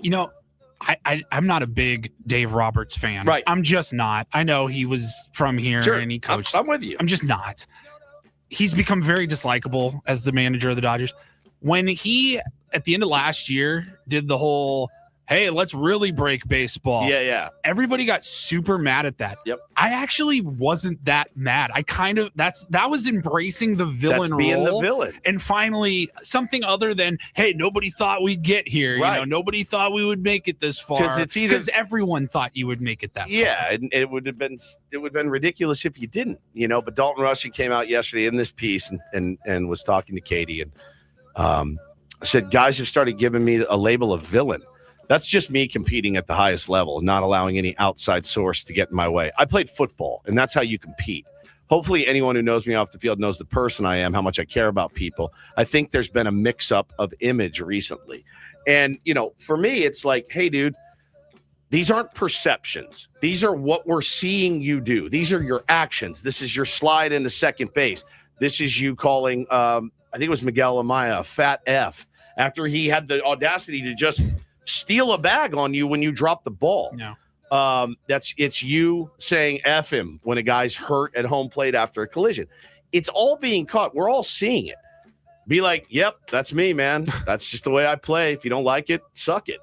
Seriously, like they're so afraid to be the villain. Not everyone's going to like you guys, man. They're just not. Not everyone's going to think you guys hung the baseball moon. And I understand Katie's reasoning for writing it because it's an interesting story. And hey, as it boils down to everything, Paulie, I don't even think what he's done is that bad. I really don't. It's like, okay, but don't gaslight us. Haven't you played against that guy a million times? And don't gaslight us into thinking that we didn't see what we all saw, right? And I think that's my biggest problem with it. Real quick, too, wanted to wish a happy 50th to our Tier 1 Steve. He is listening right now, 50 years old today. Steve. I should have done that in Do This, which is coming up right now, Steve, but happy 50th. You know I what? actually... Turning 50 is kind of a don't do this. It just gets worse from here. I also have a 50th birthday shout out. My buddy Todd. I am going to the Padres game tonight, celebrating his 50th birthday. You have another friend that's 50 today. That's not me. Yeah. I didn't know that. I also have another friend too that's also 50. Hang out with old guys. He's in Bandon Dunes right now. Oh, that's true. That's true. Yeah. That's true. All right, let's get to do this. This is fantastic. DD mega doo doo. It's kind of a don't do this. I mean, it's a do this in that it's really funny audio. Yeah. It's a total do this because it makes me laugh. But it's a don't do this in that I think is he a Met fan or a Yankee fan? Whatever. He's a New Yorker. He's in New York. He's in New and York. He's been doing baseball and sports talk For radio 100 for years. 35, 40 years. Yeah. Talking, of course, about the great Mad Dog Russo, who has a real hard time pronouncing one of the Yankees starters' last names. And this was him yesterday. If he comes back in any kind of form, and adding him to a staff that, got Cam Sheetler on it, who's done very well. Freed, Cam Will Warren out. Did you? One more time? If he comes back in any kind of form, and adding him to a staff that, got Cam Sheetler on it, who's done very well. It's Cam Schlittler. To a staff that, got Cam Sheetler on it, who's done very well. So you might think to yourself, bad day. He's had a bad day. This is not an ongoing thing. He knows how to you can argue, hey, Schlittler is a rookie. Schlittler, yeah. He's a rookie. Yeah, he maybe pitched some last year. He pitched last year a little bit, but certainly he pitched in the playoffs last year. In pitched fact, really well. We have another soundbite from like October after that playoff appearance. Yep. Mad Dog again. Against the Red Sox to advance. Let me start here, and then we'll get into Schlittler, who obviously was Schlittler, who was just tremendous in the game. I hit the dump button just to be safe. I wonder if you can say that. I don't know. You but can do the first one. I hit it just to be safe. Okay. That's probably smart. Paulie had to dump because he didn't put the L in there. He said Schlittler it's supposed to be without Schlittler, the L, but the first L. Like Adolf with an S and like Adolf Hitler, but with an S in front of it. Does that make sense? No. Blankler, the S word, is what he said. Adolf Hitler. Yeah, thank you. Play the second one again, but stop it short. Because listen, Against the Red Sox to advance. Let me start here, and then we'll get into Schlittler, who Schlittler is incredible. And he says had a phenomenal game. He is Schlittler, who obviously was phenomenal. It's a word that he sees on his rundown, a name, and he starts to panic. Yeah. And we've all done it. He looks down and he starts to panic immediately. Like, I have to read this. And you can hear his brain working overtime going, it's coming and it's going to be bad and it's coming. There's a few words out there where I start to see it as I'm reading and I jump ahead a few words and I start to panic. And the one that gets me, I was reading something of sport. You see it in sports sometimes. Posthumously. We like to celebrate people posthumously. Yes. And when I'm reading that, it's always posthumously. And I go, what the hell does that mean? I'm like, hey, idiot, that's not a word. No, I'm with you, dude. I'm with you. We all have those words, and that one for him. And that's going to be a tough one. He's a good pitcher. He's going to be around a while. And Yankees are playing well. He's phenomenal. It is phenomenal. Phenomenal. And that is don't and do this for a Friday. That was Don't Do This with Ben and Woods on 97.3 The Fan. Always one of our favorite times of the week when we catch up with the great Darren Smith. The great Darren Smith will join us next here on Ben and Woods. And just to let you guys know, we are broadcasting live from the Bill House Studios.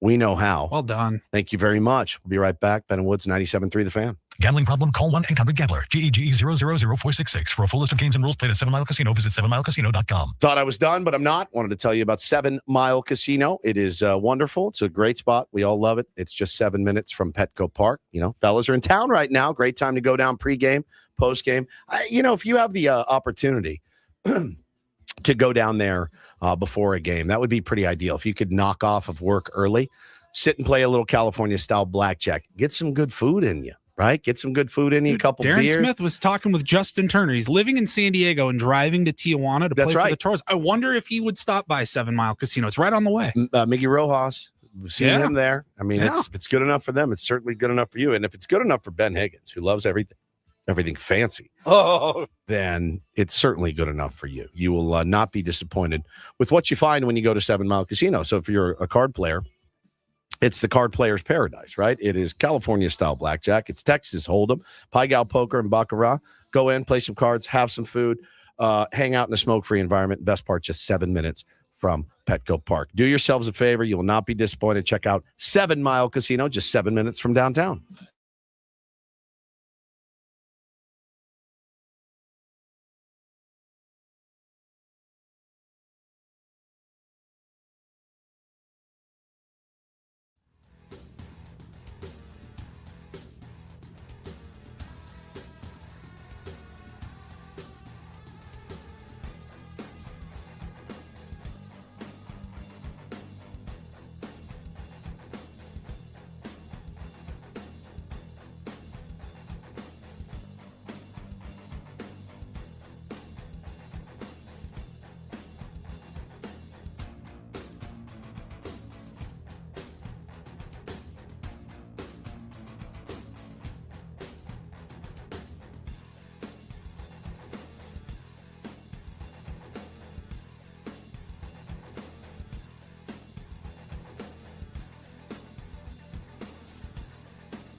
Here, I'll show you a little. Just Please don't. What hurts on you? Nothing at all. A little bit. Nothing. Now, So let's say whatever you're about to touch is the only thing. Let's say It's gonna hurt. Right? All right, yeah. Okay. Pretend your knee hurts. Pretend your knee It's going to in a second. right here. Oh, that is not pleasant. Hey, player, this is all yours. This room with this view. This speakeasy with this cocktail. Hey, could you make that too? The spa with this. Ah. And this pool on this roof. This is all for you. The all-new Hamul Casino Resort, now open.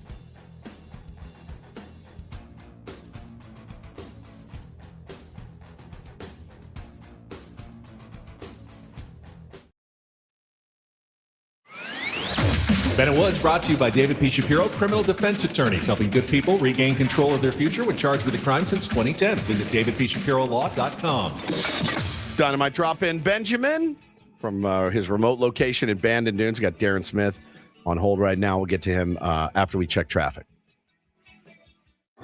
From the 855 Get Ross Traffic Center. Injured? Demand justice. Demand Jurowitz. 855GetRoss.com.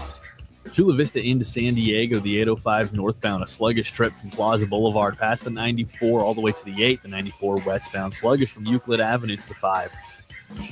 This report is brought to you by Valvoline Instant Oil Change. Got miles ahead? Make sure your car's ready. Swing by Valvoline Instant Oil Change. They'll check tires, lights, and essential fluids with any oil change. Stay in your car, done fast. Coupons at SoCalOilChange.com. Valvoline Instant Oil Change. Your 15-minute drive-through oil change. Joining us now on the SDCCU fan hotline, brought to you by SDCCU. It's not big bank banking. It's better, and it is your favorite and ours, the great broadcaster himself, Darren Smith. Good morning, sir. Wow, what an introduction. Thank you. Introduction gets better when Benny's not here. That's exactly right. Very much. Many are saying he don't even need Ben. You know, that's what many are saying. Ben's the segue king, but you're the intro king. Apparently, I am now. How are you? Yeah. How are you, buddy? I'm very flattered. Doing well. Thank you very much. I appreciate it. Good to chat with you as always. And can I just do a quick shout out to Sean, who works at the Sprouts Market in La Mesa. So thank you very much. Saw him yesterday. Said he listens to the segment on Ben & Woods and is a fan of the Ben & Woods show. Love it. Shout out to Sean. Thank you, Sean. Appreciate it, man. I love Sprouts too, by the way. I do too. I Have love you ever had the Sprouts. black garlic ahi tuna? I've just vomited from ahi tuna on Monday night, so I don't know that I'll ever eat ahi tuna again. Not from Sprouts, though. No, not from Sprouts. I used to live actually right around the corner from that Sprouts. I love that. I love all Sprouts. It is pricey, but you do feel better when you leave with a bag full of Sprouts groceries. You do every time. I know. And usually for me, it's sort of kind of on the way when I'm coming back from Saquon from SDFC. Yeah. So it has one quick detour. It's like one exit too far, but it's totally worth it. So I load up. And they always have, what I like about Sprouts too, they have those bins where you can just sort of like scoop stuff in the bags, you know, like peanut butter pretzels and trail mix and whatever. So do like that. But it's just sort of right there. So it's my regular stop on Thursdays when I head out to go see the club. Well, when you, speaking of the club, I thought of you. I'm not going to text you after a loss it wasn't a loss. I keep saying it's a loss because I did. It felt like a loss. Yeah. It really did. I just was like, I think that was the first time all in last season or this season where I've texted Darren like while he's still on the air immediately as the game is wrapping up, and I go, I'm sorry, I don't know anything about this sport, but what's the point of review? They have review, right? They're telling me they have review. If there was ever a moment to use review, is that not the moment? I know. I mean, it's just, it's the sequence of events that lets you start thinking we are paying the price for all the winning last year, Yes, aren't we? yes. Because it's like LA, like they're totally playing LAFC off the field, right? Not an exaggeration at all. They're playing them off the field. And yeah, Anibal Godoy has to come off to get checked for a concussion, and they score a goal because they're a man up. They go right to the point where Anibal is and wasn't, and score a goal. Now, they're really good. I'm not saying they couldn't score under normal circumstances 11v11, but you don't replace him, right? This is soccer. It's not basketball. So they pick up a goal that way. Like, okay. Then you see 9 minutes go up on the board. And you go, how in the world is there 9 minutes of stoppage time? Doesn't add up at all. Then CJ Dos Santos gets kicked in the face. And we now know he's going to miss another couple of weeks. This guy's story, it's just, you feel terrible for the human being in the moment. Everything that CJ has been through to get back. And now he has to come off because he gets kicked in the face again. And then you give up this goal, pretty much last kick of the game in the 15th minute of injury time. And it looks like there's a handball that isn't reviewed. And you just go, what the F? What else? The planets have aligned against this team, haven't they?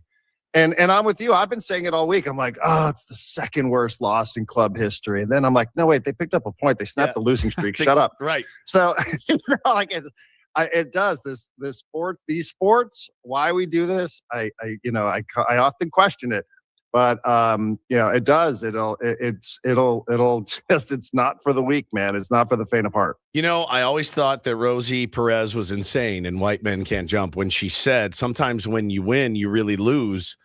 Sometimes when you lose, you really tie. But it literally makes perfect sense in this scenario. It's so jarring, Darren, to look down at the table and go 12th. That doesn't feel right. I mean, again, it's the natural order of things. This is what it should have felt like last year, and it didn't. And when expectations go a little bit higher, you're seeing it now with the San Diego Padres as well. Every loss is the end of the world. You feel like they're never going to come back. They'll never win again after losing 2-1 to the Cardinals last night. And, I think with SDFC, they're going to have to find a way to get a W next to their name and jump up the standings a little bit. They haven't played well on the road. They will be on the road this weekend against, another really good opponent. What a schedule for them.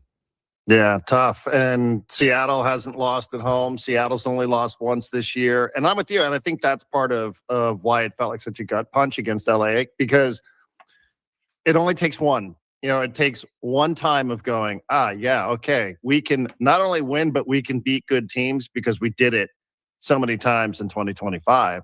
You're right. Like when I look at the standings when I'm preparing for these games, and this has been going on now for a couple of weeks, so it's not like if I'm not used to it by now, that's on me. But it's like it was hard to remember the last time that you were looking up at teams in the standings. You're like always looking down on the standings because like how often you were first, second for so often for so long last year, but. You have to face another challenge this week. The goalkeeping situation now is become a little bit of a thing. 2 of your 3 goalkeepers are unavailable. They had to go out and sign another guy, Jacob Jackson, who they have some familiarity with. I think they're probably going to go back to Duran Ferree. I don't know for sure, but I think that's probably going to be the plan. But it doesn't get easier. And, nobody feels sorry for you. That's the other thing about this in the sport. Seattle's well coached. Seattle's really good, off to a good start. They've only allowed 5 goals this year. So, for a team that's really been hunting goals over the last couple of weeks, trying to, figure out a way to be a little bit more consistent. And, I thought they did enough against LA. I mean, LA is really good at goal prevention. They'd only allowed 6 all season heading into that game. 4 came in one game. So, they're really, really good at that. But yeah, I mean, they've got to figure it out. They know that. Like, they're not feeling sorry for themselves, I will tell you. Just being around it as often as I am, I do worry. At some point you just go, geez, like this, this isn't our year. But it doesn't feel that way. It doesn't feel like guys like Anibal Godoy and some of the veteran leadership on that team is allowing the younger players to fall into that trap of thinking, that this stuff, maybe it's just not their year. Like they just feel like, hey, we got to get 1 because 1's going to mean 2. And then we're going to be back to being who we were. And we know it's there. We know it's not only about 2025, it's also about the way we performed earlier this year in CONCACAF and MLS. And it is still there. It is still part of this group. And we can get back there, but it's just hard to get over that first hump. Talking to our pal Darren Smith here on Ben and Woods this morning, and offensive futility is has been the topic of discussion for a lot, of the season with the San Diego Padres and last season as well, and the season before that as well, and maybe even the season before that as well. It's just it's not working right now. I think last night was another good example. Not that, Liberatore is some slouch, but, he happened to have his best start of the season against the San Diego Padres. I did coin them last year, the Get Right Gang. And there's flashes of that this year. I would be a moron to discount what they've done without a lot of offensive help from the biggest names, the most highly paid names, Darren. But it's a thing, and I'm going to ask Craig Stammen about it. But I can't. I don't know how to sum it up. I really don't. You got kind of lost watching this team sometimes. You do, and I'm sure waking up every day and trying to put a new, figure out a fresh way to talk about it is not the easiest thing on earth. But it just, I don't know how to explain any of it either. You sort of run out of ways to talk about it other than maybe something. What can you change? What can you do that would be dramatic, that would catch people's attention? It's interesting yesterday, and Kevin Acee wrote about this, but I was texting with Marty because we were trying to line up an interview with Ty France, and that interview will be out later today on Friar Territory. Nice. Shameless promo. Very good. He's a solid guy. And she's like, yeah, it's really weird because Fernando Tatis Jr. and Manny Machado are on the field taking batting practice. Yes.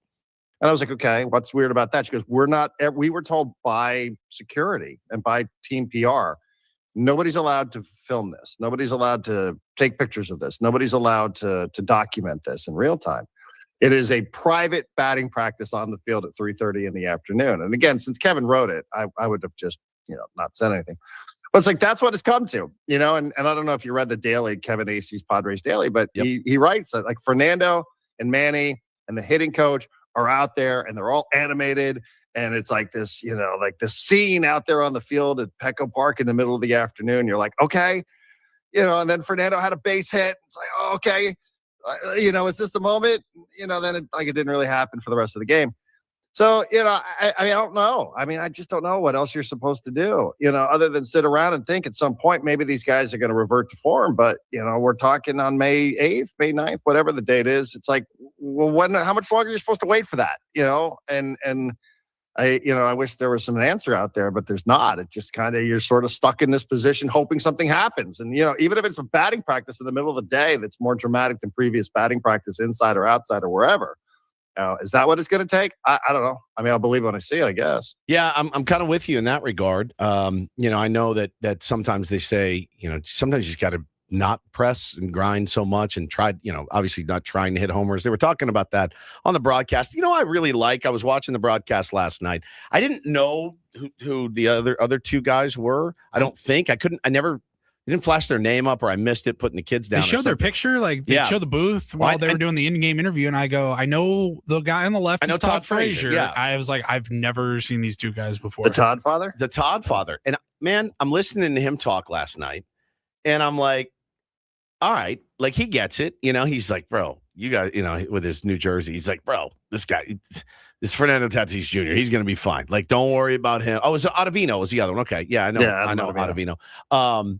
And he's like, bro, just stop thinking about hitting home runs. Really? Like, you got to stop thinking about it. Go out there and be Fernando Tatis Jr. Saw him in, batting practice, still had a smile on his face, love his body language. And that's a guy that's not here every day saying that. But it was a good reminder for us to be like, hey, man, like, I'm honestly more worried about Manny than I am about Fernando. I really am. I'm more worried about Manny Machado.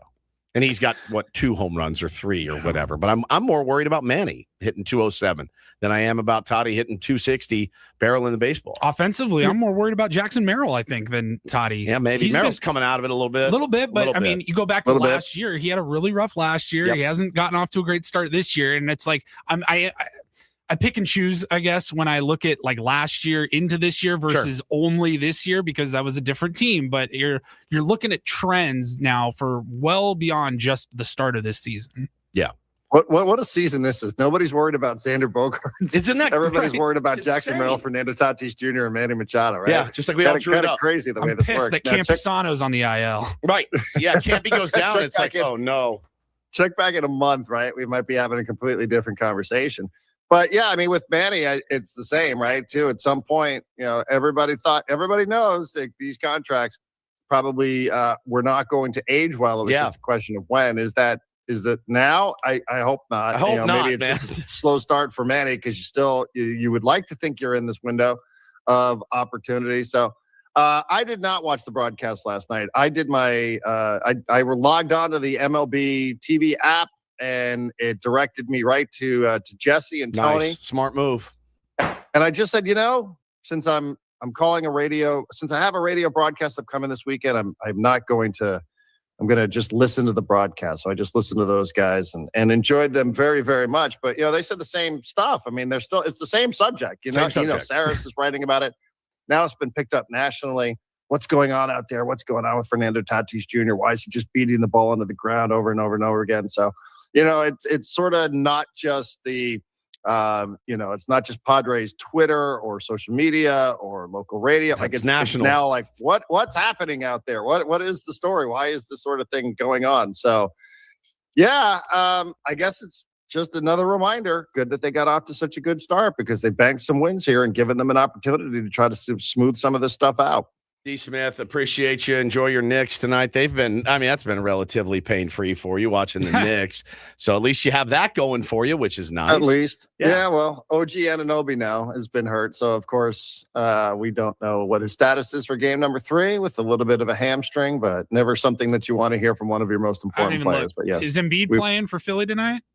I don't know. I mean, God, I hate that guy. I mean, just the worst. I mean, just such a dirty player. I just can't stand him. I kind of want him to play because I want them he's an enigma though, man, because at his best, his ceiling as a player is right up there with just about anybody that's really ever played the game. He's really good, but can he actually go? I don't know, but I kind of like him when he's on the court because I like seeing him pout. He's such a pouty player. Yeah, he just becomes pouty such guy. a Very whiner, emotional. I do love watching his sourpuss when he's down 10 late in the fourth quarter and he's just whining about everything. So it's part of me that likes when he's out there because it's more rewarding to beat him. But hopefully we'll see. Enjoy all of it. We need to get some wins. We need to get some wins from all of them, D. Smith. Yes, we we'll do. talk to you next Yes, week. we do. All right, you brother. ain't lying, pal. Be well, man. See you, friend. That's the great Darren Smith here on Ben and Woods this morning. And we're almost halfway home on a Friday. Looking forward to this weekend. Certainly, we could talk about everything that is coming up sports-wise, and we'll be joined, of course, by the skipper, Craig Stammen, at 8:35. I'm still racking my brain on how to get under his skin. Should ask Darren. Darren's pretty good at it. How do you get under? Is he on? I got 35 or 45 minutes. You can text Darren. How do you get under his skin? Thanks again to Darren for joining us, by the way. All guests on Ben and Woods here on the SDCCU fan hotline. It's not big bank banking, it's better. Got to do that one twice, I guess. I think so. Yeah. All right. So better safe than sorry. We will be right back. Ben and Woods, 97.3 The Fan.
halfway home on a Friday. Ben and Woods, 97.3. The Fan got the skipper, Craig Stammen, coming up at 8:35. Going to be joined in studio by our pal Clark Fahrentholdd at 9:20. Talk some Padres prospects. I'm interested in another Musgrove, Tucker Musgrove. Tweets about him a lot. Throws really, really hard. I'm interested in a lot of the Padres prospects and what it could look like, and I always hear our farm system's depleted, but it actually is looking quite good right now. Ethan Salas jumping to, in top 20 of a lot of prospect lists across the country. If you put any stock in those things, Clark definitely does, and he knows his stuff. So excited to talk about him. I do, but probably for different reasons than Clark. I definitely am in the same boat as you are, Paulie. Like, do I need to keep adding to my Ethan Salas baseball card collection? Or do you have enough? Or do I need to move on to somebody else? I will let everybody know Ben is out today, so it's just me, Woodsy, and Paul Reindl, our executive producer. And a long discussion was had yesterday on the telephone between one Stephen Woods and one young master Paul Reindl. And I said to Paul, what's to stop us from just, ripping baseball cards on the air other than it being really awful radio? Like, we've done awful radio before, taking phone calls. Experimental radio. So we've done experimental radio, which I'm definitely in favor of. I love experimental radio. 17-minute Bob Dylan songs. I think opening baseball cards actually would have been tougher for me to do on the air for a full segment than the Bob Dylan song. Yeah. Honestly. The ASMR will be great, says Rain Dog. I'm with you. Now Paulie says to me, I said, I basically was like, I'm just looking for any excuse or any reason. I was like, Woodsy, I don't care if you hang up right now and make a burner account and send us a message. Be like, I bet you guys won't open baseball cards on the show tomorrow when Ben's not there. I'd be like, oh, really? Watch me. And I thought to myself, give him a reason. All I had to do was give you a reason to just go down to Dick's or wherever and buy some cards. And we could have ripped them on the air. Now, we don't have them. Cole's saying rip them. But we don't have any. Oh, you have some? Actually. You son of a bitch. You did. I don't. Oh, you bastard. You got me all excited for 1 second. No way. I was like, he did it. He's going to surprise I went and bought a me. hobby box. Yeah. Oh, my God. No. However, Benny's out on Monday, too. He is out on Monday. He is. Is there anything new out that I want to open? That's the thing, is I'm done opening all the old stuff. Yeah. I can't open any more Series 1, the old Bowmans. I need the new stuff, or I don't want to do it. I had a pretty monster moment. It happened, and I was lying in bed the other night, and you guys know I had gotten a Billy Ripken card. Now, if you've never seen this card, it has bad words on the knob, and he's smiling, and he's holding it on his shoulder, and at the bottom it says the F word and then face. F face. And however it happened, the guy from Don Russ or Fleer or whatever it was took the picture, didn't see it, passed it on up through quality control. They didn't see it. And it says F face on the knob. Somebody had given me this card many, many years ago. I thought it was Ghost of Ray Kroc. It's not.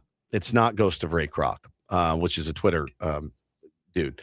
He's like, bro, I didn't give you that card. Stop saying I gave you that card. I never got it. All right, well, somebody gave it to me. So I got it.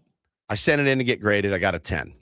It's a $1,200 card, essentially, right around that area. I put it up for sale on my eBay and got a couple of offers. First offer I got was $941. And I went, I can't do it. I can't do it, man.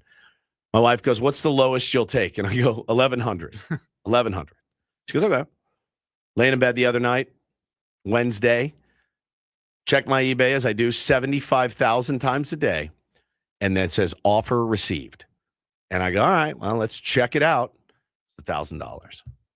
And I went, oh boy, that's $1,000 for a card. You said 1,100 was your was my bottom number, and then when you get $1,000 offer immediately after changed it all, dude. You're like, oh crap! Once it's actually there on your phone, on your screen. So you did it? I did it, man. I pulled the trigger. I said, yes, I will, sir, accept your offer. and I sold a baseball card for $1,000. That's And crazy. it blew. I started sweating. The minute I hit accept, I ran to my office. I got it out. I started the process of the slab protector, the bubble wrap mailer, printed out the label. I got it all dialed in and beautiful, and I taped it up, and I hand delivered it yesterday to the post office and said, buddy, can you scan this so I can see this get scanned? Boom, scanned it, on its way to tracking. eBay authenticity. Yeah, on its way there, and then it will go to the guy, and then my money will be released. But I thought to myself, that's it. That's how you do it. Now I'm free of it. I didn't want that burden in my home, Paulie. It was a burden to me. $1,000, man. $1,000, dude. That's cool. I mean, and with the shipping and the slabbing of it and all that, talking probably $900 profit, you know, and the eBay fees probably $800 profit. But to sell a baseball card, that was pretty sick. It was pretty sick feeling, man. And I have a card worth like $400 to $500, and even like the thought of selling that, I was like, you get excited. You're like, ooh, this is $400. Wow. Yeah. Double that, and that's I can't even imagine that rush. It was pretty cool. It was pretty cool. I have to So did you buy anything cool with that money now? No, I don't have it yet, but it'll be there. And my wife's like, probably just gonna I'm so far in the, what is it? What's the bad one? Red? I'm so far in the red. You want to be in the green or the black. The black. I'm so far in the red. It just adds to what I've already spent on cards. So it just I can't take it and go buy more cards, though, because then it kind of defeats the purpose. This is going to be a never-ending cycle. Can I tell you how my brain works? Boy math to me looks like, okay, I sold a card for $1,000. Yeah. That I can now use that money to enhance my own collection with some cards I actually really want. Correct. So I made $1,000, so I can easily spend $1,300 on worth of cards after that. That's Paul math. I love it so much. I'm so obsessed with it, and I have such a good time. And as I mentioned earlier in the show, we have a big day tomorrow in my family. This is how sick and twisted I am. My wife has to go in and get a procedure tomorrow. It's for our IVF, and she'll be laid out after and in bed, and I'll bring her what she needs and take care of her. But kids will be with my in-laws. She goes, so what are you going to do? I go, I'll just be here. She's like, you're going to be in your office playing with your baseball cards. I go, yeah, pretty much all day.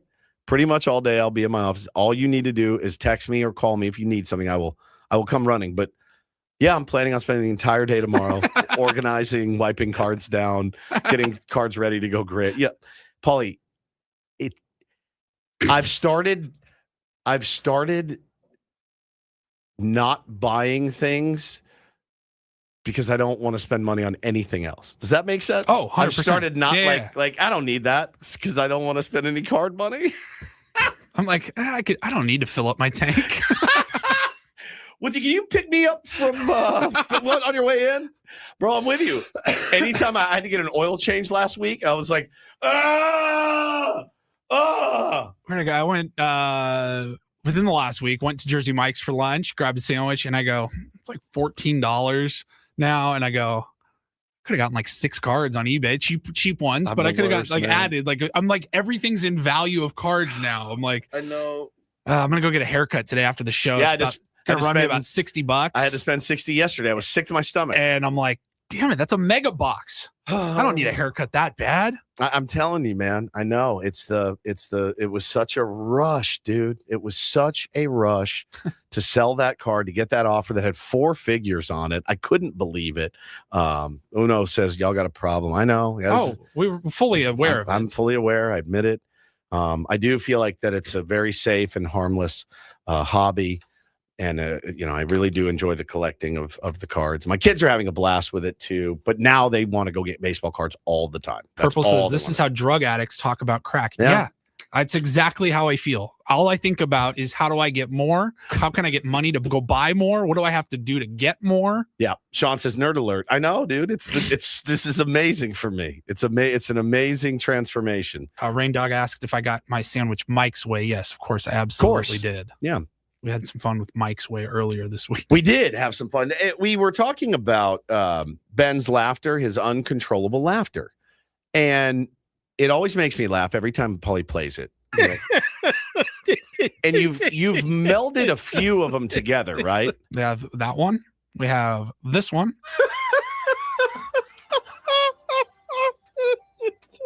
I have Ben laugh number 3.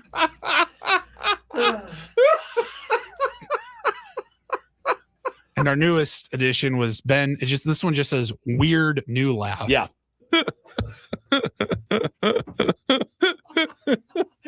So we've smashed them all together, and it's brought me so much delight. But I asked Paulie, I go, where's the big one from? The one where he just loses it. And you go, dude, it was from Mike's Way. And I had completely forgotten about Mike's Way. So we can kind of flashback Friday it for you before we get the skipper on at 8:35. Great idea. And talk about one of my favorite moments in the last 6 months. Just back in December. It was a Reindl Report story, and I skipped ahead a little bit. It had to do with a funeral home, mortuary, where a family who lost their son, they were told, hey, come by. You know, they wanted to give him a change of clothes for his final resting. And they said, all right, here's the clothes that he passed away. Awful. We're going to give it all back to you. They wanted to change clothes, maybe put a suit on him. So the dad went to the mortuary to pick up Damn it. the clothing. Rain Dog says the works.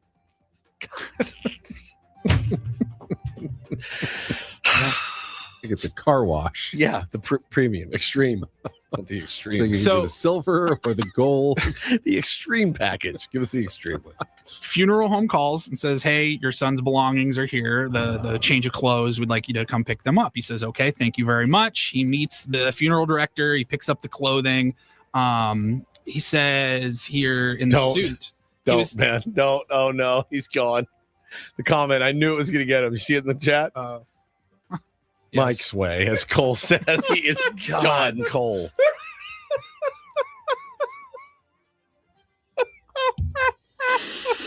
Oh, you got me. First time a YouTube comment ever did.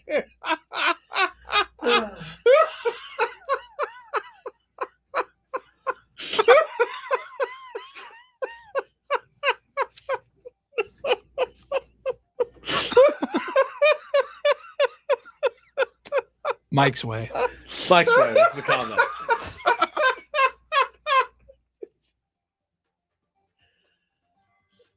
My funeral, Mike's Way. What? My funeral, Mike's Way. God. So far today, just to recap, he has crapped on Cody Ponce losing his mom because of butterfly flu by. This is a story about a dead and a son. dead kid. Yeah. And he can't stop laughing. Oh, you can continue. Mike's Father. That was one of my favorite moments in the last 6 months, to be sure. All right, If I remember correctly, by the way, that story, the reason I hadn't even gotten to the point of the story. When the dad showed up at the funeral home, they gave him his belongings, his son's belongings, except they got the bags mixed up. Sure did. And they handed him a bag full of biohazardous material, matter, human remains. Human His remains. son's human remains. Not an awesome story for the Reindl Report. Hopefully today's delivers a little bit better than that, but we did get that moment from it. We will play Take on Woods next. Now, here's the problem. Paulie has to host, keep score the whole bit. So I'm going to make somebody in the chat keep score for me. All right, 833-288-0973. If you want to play, it will be a 2-second song, all 2-second song music category. That's your only choice today. So no movies, no TV. No movies, no TV. All music, all 2-second songs. 833-288-0973. We'll play it next.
Hey, player, this is all yours. This room with this view. This speakeasy with this cocktail. Hey, could you make that too? The spa with this. Ah. And this pool on this roof. This is all for you. The all-new Hamul Casino Resort, now open.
All right, welcome back, Ben and Woods, 97.3. The Fan. Benny is out today. Paulie's got a host, so we wanted to keep it easy. Apparently, there's a 2-second song category that's much easier for Paulie to handle.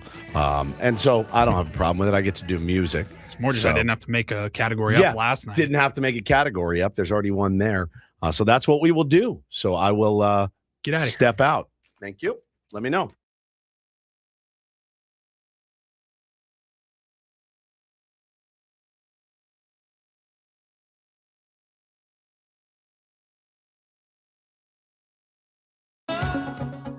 All right. So what do you guys really think of Woods now that he's not here?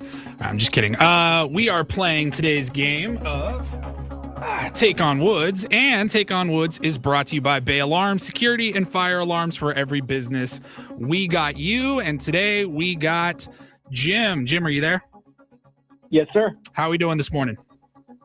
Excellent. Awesome. Love to hear it, my friend. Okay, if you heard, we are not giving you the TV and movie category options today. Your choice is music and only music. You have a 2-second song category here, all right? So we're going to have 5 2-second songs. You will need to identify the song and the artist based on the lyrics that you hear. And today's category is called That's Just Mean. And these are song lyrics that have a bit of an insult with them, okay? You got that all figured out? Let's go. So you're going to hear the insult lyrics, and I need song, title, and artist, all right? Are you ready to go, Jim? Let's do it. All right, your time begins when I play the first song. Let's take on Woods. The morning sun, when it's in your face, really shows your age. Maggie May, Rod Stewart. Correct. Song number 2. You ain't a beauty, but hey, you're alright. Bruce Springsteen, and I'll come back with a title. Okay, we'll pass. Welcome to the bride, but after dinner, when she kissed me, she knew how to get a kiss. Prince. Is that Little Red Corvette? Incorrect. Sorry. Song number 4.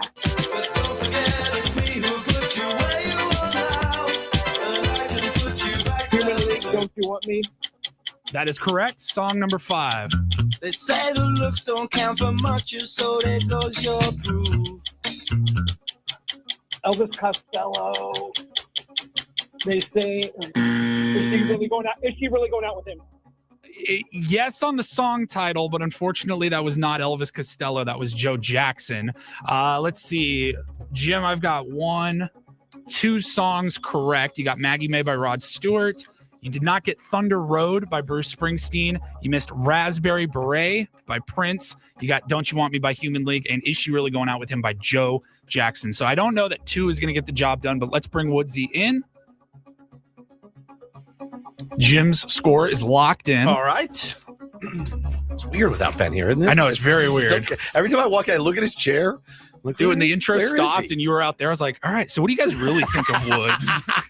Let's just rap here for a little bit. All right, Woodsy. 2-second song category is ready to go. Yep. Jim's score is locked in. Let's take on Jim. Oh, that's Maggie May by Rod Stewart. That is correct. You ain't a beauty, but you're alright. I'll come back to it. Okay, song number 3.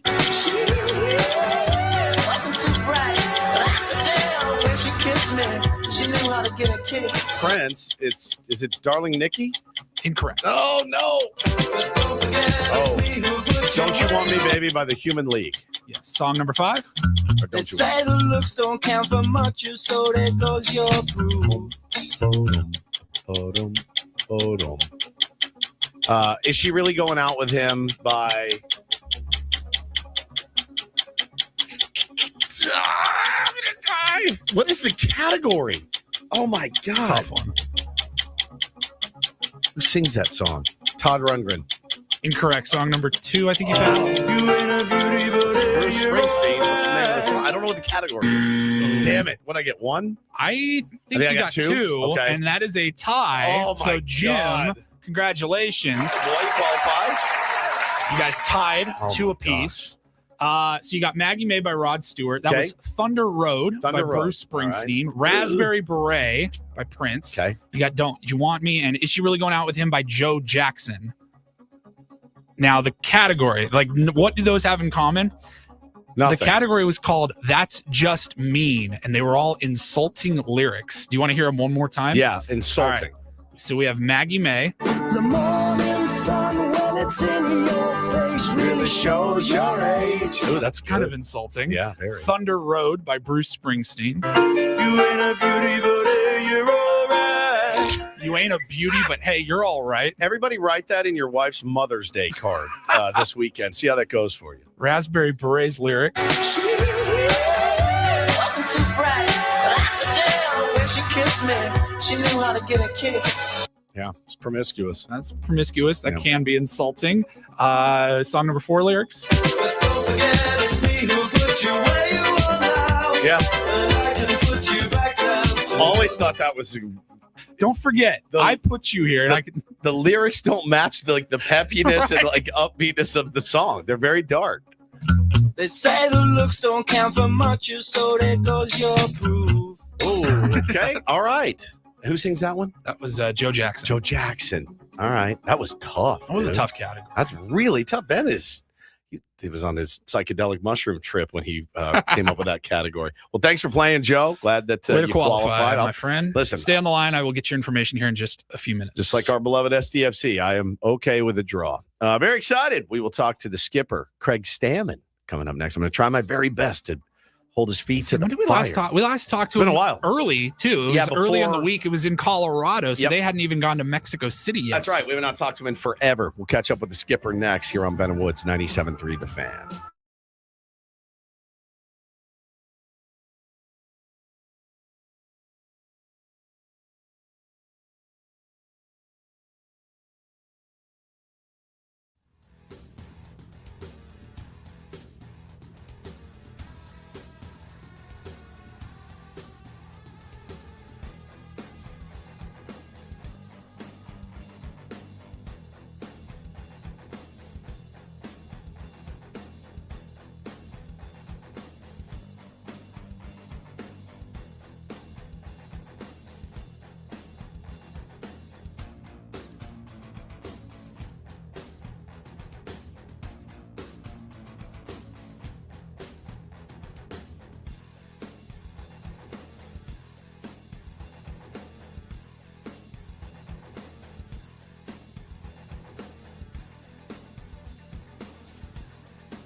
He just here. I'll show you a little. Just a little. Please don't. Just a little bit. What hurts on you? Nothing at all. A little bit. Nothing. Now, So let's say whatever you're about to touch is the only thing. Let's say It's gonna hurt. Right? All right, yeah. Okay. Pretend your knee hurts. Pretend your knee. It's going to in a second. Right here. Oh, that is not pleasant. Hey, player, this is all yours. This room with this view. This speakeasy with this cocktail. Hey, could you make that too? The spa with this. Ah. And this pool on this roof. This is all for you. The all-new Hamul Casino Resort, now open.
This hour on 97.3 The Fan is brought to you by GL Pools, the swimming pool experts trusted by thousands of San Diegans since 2006. Baseball is back, so is swim season. Make sure your pool is ready. Call now, mention radio for a free month of pool service. Thank you, Benny. It's Ben and Woods, 97.3 The Fan. Ben, of course, is out today. It's me and Paulie, and we are about to be joined by the manager, Craig Stammen, after a very quick check of traffic. We will get right to the skipper. From the 855 Get Ross Traffic Center. Injured? Demand justice. Demand Jurowitz. 855GetRoss.com. In San Diego, a bit of sluggish traffic on the 805 northbound as you are approaching the 94, and it continues to the 8. The 8 westbound a little slow between the 15 and the 163, then clear toward the 5. And joining us now on the SDCCU fan hotline, it's not big bank banking, it's better. The management report with Craig Stammen. Good morning, Skipper. How are you? Hey, doing great. How you guys doing? We're doing well. Now, when you called in, Paulie said, hey, Ben is actually out. And you said to Paul, oh, yeah, Bandon Dunes, I heard. Do you listen to the show or did he tell you?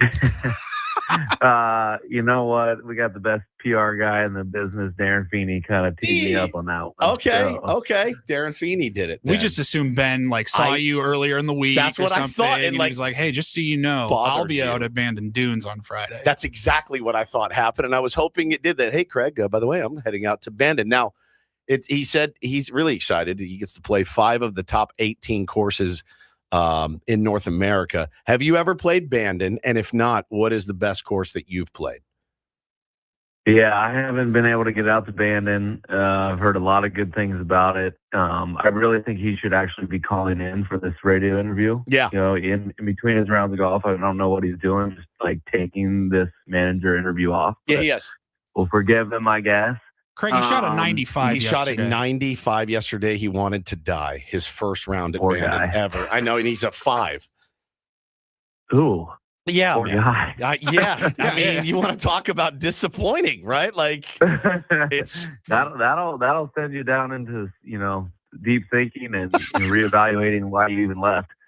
So, man, feel for him. I did too. And it's a good segue, right? Deep thinking, reevaluating, evaluating. I know that, offensively, in full transparency, I've been a guy in my career on the radio, Craig. I've been known to crash out from time to time, right, when things aren't going well with the team. And I went into this year with a fresh perspective, and I said, I'm only going to give myself, because you can't watch a baseball season like a football season. You just can't. You will burn out. Your players can't play that way. You can't manage that way. You'd make it 3 weeks, and that would be it.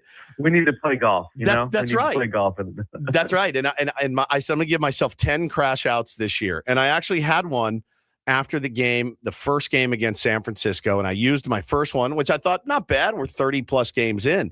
But I think one of the points that I was making was, offensively, the struggles with the Padres, this isn't a Craig Stammen thing. This has been a Padres thing for a couple of years now. What do you attribute it to, and how do you fix it? I know the guys are working. We saw the videos or the picture of Manny. We heard the story, Manny and Toddy out grinding early yesterday. How do you right that ship?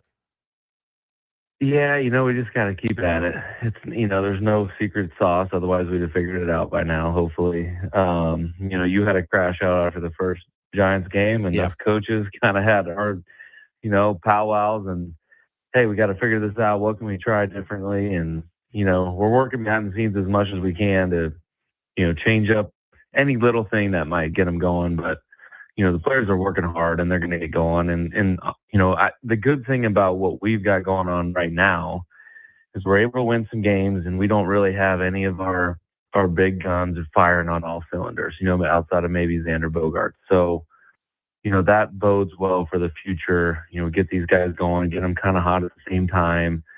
And then, maybe we can reel out some games where we score, quite a few runs. But just stick to it. Like you said, long season. There'll be some crash outs along the way, but we just got to manage those and keep at it.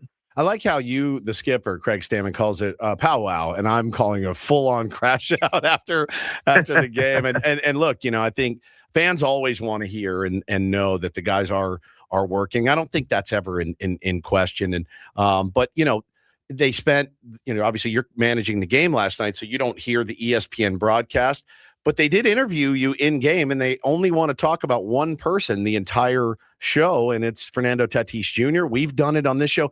Craig, if you only knew some of the things there was a guy that tweeted, he's using the wrong batting gloves, and they don't allow for this to happen in the wrist. I've seen Eno Saris, who's really, really a smart guy and trust. He's like, I think it's where his feet are positioned. I have seen everything in the book, including his batting gloves, to diagnose what's quote unquote wrong with Fernando Tatis Jr. I think about it every day. I think all Padres fans do. How's he doing mentally? Like, it's got to be weighing on him at this point, but he continues to go out and try to help you win games. Yeah, honestly, he's handled it really well. He's been in a great mood. For what's going on. He's been in a great mood. He's been a great teammate to everybody. He's been smiling. He's been hustling. He's been trying to impact in different ways.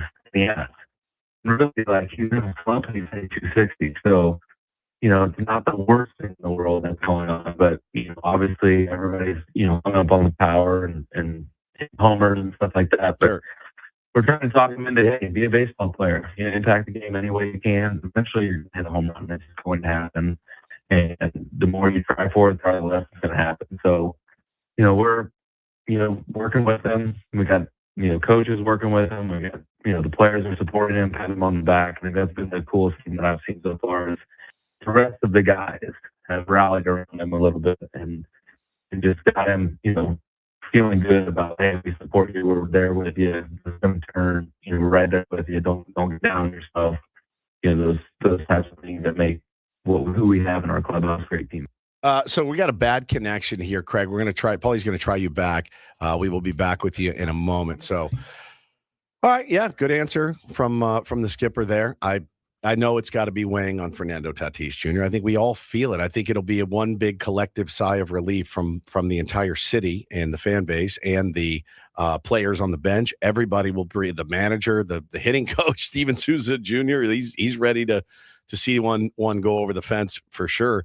It will be nice when it happens. It is an inevitability that it will happen eventually, but it's been a little bit dire to this point. All right, we got the skipper back Try this on. one again. Try that one. How's that sound? All right, we're good. Okay, good. Hopefully. So hopefully we are good. We was just talking about the collective sigh of relief that will be heard and felt around San Diego when that first one goes over the fence, Greg, because I know it's got to be weighing on him tremendously. And as you said, man, 22-15, you're finding ways to win without it, and different guys contributing. I always love watching. Like last night didn't bother me. I thought it was just a good baseball game. I think some things could have gone our way. I think we. Xander getting picked off, that stunk, but it's the first inning. You got time to recover from that. The one thing I wanted to ask you, and I know you were asked about it post game. Obviously, we think Fernando catches that ball in right field, but you kind of made the commitment to offense right now, and I like that because if you came up in a spot where you would have rather had Casty hitting than Sungmoon Song or anybody else. Is that going to be kind of moving forward? Defenses, I don't want to say secondary, but right now you're shooting for offense? Yeah, I think, honestly, I think most managers and teams kind of play that way. You want to play offense early, get a lead, and then you put your defense in the game. Yep. Similar to a lot of other sports. If we can get the lead, we're going to run the ball and run out the clock. And I think, there's different games and different styles of play, and you're trying to get different players in the game. But against that starting pitcher, felt really good with having a lot of righties in the lineup. And, Casty's one of those guys. And when it's a tie game and close game, you're still trying to, push that extra run across the board to get the lead and then, possibly change it out for some better defensive players. But Casty's been great in the outfield outside of, him maybe not making that play last night. We don't know what somebody else would have done or could have done. Obviously, Fernando's a platinum glove glove winner. So we feel like he can catch anything, and he does catch about everything. We can't have Fernando play every position on the field. So, you're weighing all those options when you're making up a lineup and keeping guys in the game. Paulie, what do we do? I don't know. It's like it's not Craig's fault. It's not Craig's fault. fault. It's just it's like 25% legible. You can hear it. Oh, really? Yeah, it's just it sounds like you're in a robotic. It sounds like you're in a submarine a little bit. I really only had one more question. We'll get through it. You want to gut through it? Let's gut through it. I wanted to ask you. I wanted to ask you about Rodolfo Duran, and I just love obviously when guys make their debuts. I think it's just the coolest thing. And I did think, man, you're a relief pitcher. They're like, yeah, we may get you in tonight, man. When you're a starting catcher and you're making your debut, it's so much more than a position player or anything else. Like having to know the pitching staff. I was thinking about it. There was a bunt defense that you put on, which was brilliant, by the way. That's something he's got to learn. It's got to be like drinking from a fire hose for a catcher to make his debut. Yeah, it is. He's catching rays. Yeah. And the good thing is, like, spring training is so good for us, is he got a lot of reps in spring training. He was there for all the first and third plays, all the bunt plays. He's caught all those guys in the pen. Probably caught a lot of them in games too. And we had planned for him to be our third catcher for a while. We felt really good about him. And, he did a great job last night, catching a game where the opposing team only scores 2 runs and, really, had a really hard hit to center field, and Petco Park stole his first hit in the big leagues from him. But, great game for him. Awesome debut, 13 years in the minor leagues. Oh. He said he felt like he was floating out there, which is pretty cool. That was awesome. It was great to see. And yeah, I thought that one was definitely over the head, but it happens. Listen, sounds like we got our connection back, but I'm not sure. Craig, we will let you go, get prepared for tonight's game. Do whatever it is you Sorry got to about do. that. Hey, No, it's not your it fault. happens, my friend. Thank you so much. That Connections in Coronado, man. I get it. I get it. Totally. Thank you. Go get him tonight. The Padres skipper, Craig Stammen, brought to you by SDCCU. It's not big bank banking. It's better. That was awful. Not Craig, but just the circumstances. I'm sweating. I hate that. Yeah. There's nothing you can do. Nothing you can do. The guest, anytime that happens, they think it's their fault. And they get panicked. It's about not. You feel bad. They're just trying to give, their answer. It makes me so uncomfortable. And there's really no solution.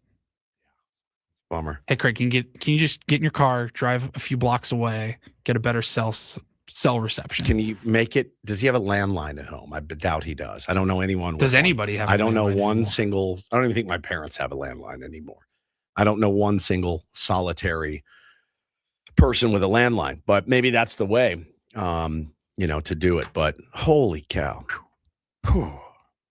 Sorry about that to the tier ones out there that were looking for that. Definitely throws you off your game too when you're trying to listen really intently and to some garbled words. I really wanted to hear one of those answers. Yeah. I was trying to follow along as best I could, but I wish he would come in the studio. That would be amazing. That'd be incredible. Somebody said just have him in next time. We'd love to have Craig at any time. I really wanted to. The next question was essentially going to be like, all right, how do I get under your skin? What's the thing that gets under your skin? I had no problem getting under Schulte's skin. We didn't talk to Bob very much. Bob kind of kept to himself. And he was fine when we had him on. He was fine. He was pretty even keeled. Yeah, for the pretty most even part. keeled guy. But I don't know that I've ever seen seen or heard a manager that's more even keeled than Craig Stammen. Honestly, I'm racking my brain. See, with Bob Melvin, I was able to, like, when we talked to him, he's a very nice. He kind of felt like a grandfather, Like a grandfather, yeah. and very like warm and approachable. But you could tell there was some red ass. Like you could tell behind closed doors. If that team pissed him off, like he could flip some tables. Schilt, he would be that way right to your face. Yep. And then Craig, I can't really picture Craig like absolutely flipping out after a loss or anything. I've seen like him that. look serious during the game. He looked serious last night during the challenge. Yes, he looked second serious. base, the tag. He was shaking his head. He looked like he had, was a little bit pissy. I think for good reason about it last night. But I think, to get under his skin, what would it be? You can ask him the same questions over and over, and he gets those questions about the offense every single day. And, I think other than that, man, I do try to keep the perspective that he has of 22-15 is pretty good. It's pretty good right now. There's some winnable games in that 15, Paulie, but there are 4 or 5 losable games in that 22 as well. So it definitely evens out. Yeah, Uno says he did. He looked pissed for the first time I've seen. I go, yes, I noticed that as well. That's the first time I've seen him not like ho-hum. Disagreeing with the call. Yeah. I thought those calls were trash. I really did. I know Jesse Agler hates that bid. Is there enough to overturn? It doesn't matter. He's safe. He's in there. Well, they called him out. There's not enough to change it. I'm like, such trash, man. It's such trash. Yeah. Michelle says he seems very emotionally healthy. He really does. And I think, is it weird that emotionally healthy people can rub people the wrong way? It's strange, but it's true. Yeah. And if you lose 10 in a row and you're like, everything's going to be fine. There's a guy right now who is the general manager of the Angels. His name is Perry Manassian. And I've been reading stories. So Sam Blum used to write for like the OC Register. Well, now Sam is gone and he's not a beat writer anymore. And he's covering them for The Athletic. And Sam has been just letting it rip on Perry Manassian because Perry Manassian's comments are nothing but straight gaslighting, straight up. He goes, we're fine. Our offense is fine. Our bullpen is fine. We have good arms. Like they're not technically the worst team in Major League Baseball right now. And I think that's when a toxically positive person can ruffle people's feathers, right? But because Perry is, you're like, you're not seeing, he's telling everybody they're not seeing what they think they're seeing. We're actually a really good team and we have good players. And Sam has been pounding him. Nobody wants to be gaslit by a manager or a general manager. And I think Craig's done a good job so far. And you can read between the lines with him a little bit. When I said I had my crash out, and he goes, "Oh yeah, you had a crash out. We had our powwow." Yeah. And we were like, "Hey, how do we figure this out?" That didn't sound like it was just the standard after the game little wrap up or anything like that. There's another instance that happened this week when he talked about that very same game after his press Monday's conference game. when he said, we can't let this guy off the hook. We got to fight him a little bit more, right? So there's just these you're starting to see little glimpses of the guy that is probably behind the scenes a little bit more intense than he portrays in the media and in the dugout sometimes. So that's what I'm going to continue to try to pick up from him is those little tiny nuggets where he lets you in and goes, "Oh yeah, I'm pissed too. I'm pissed too. I just can't say it like you guys can." right? I'm not going to say it like you guys can say it. So I doubt very much that he walked into the clubhouse on Hey, Tuesday guys. morning and flipped a coin. Yeah, and yeah. He's like, "I'm cashing in a chip." Yeah, exactly. Yeah. But I think that there's something there, man. And I think, mistakes aside, I wanted to ask him too about Ty France bailing him out the other day. I know he's already answered that question, but I wanted to ask him because that was it was a rookie mistake. It's going to happen. But I thought he's done a good job so far, man. I mean, it is what it is. I just I hate that it came from inside of a submarine. I mean, any team that loses their top 3 pitchers for the year or most of the year or whatever, like you're not supposed to win. Well, Paulie, compound that with your top 3 hitters not hitting. Right. So I was just getting, You lost your first 3. Now you lost a catcher. Now you lost a catcher who was finally figuring it out. You've got some superstars, but they haven't really done anything. You've got a bullpen that was supposed to be your super pen, and they've stubbed their toe more than once. All to say, all of that leads to a team that should not be anywhere near 500, especially with a rookie manager. We'd be just totally within our rights to be like, this is not working out. Yeah. The fact that they've stayed afloat is awesome. Sorry about the Moon interview. We will try to do better next week, and we'll be back in just a moment. Benham Woods, 97.3, The Fan.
And I do apologize to the listening audience. You never want that's like the one interview, you look forward to every 2 weeks.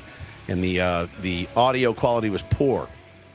And I apologize for that. It fully got me off my game too, because it's hard to kind of listen and then respond when you can't really understand what he's saying. You couldn't hear what he was saying because all I heard in my head was just the bad audio quality, and it was just looping over in my brain. It's terrible.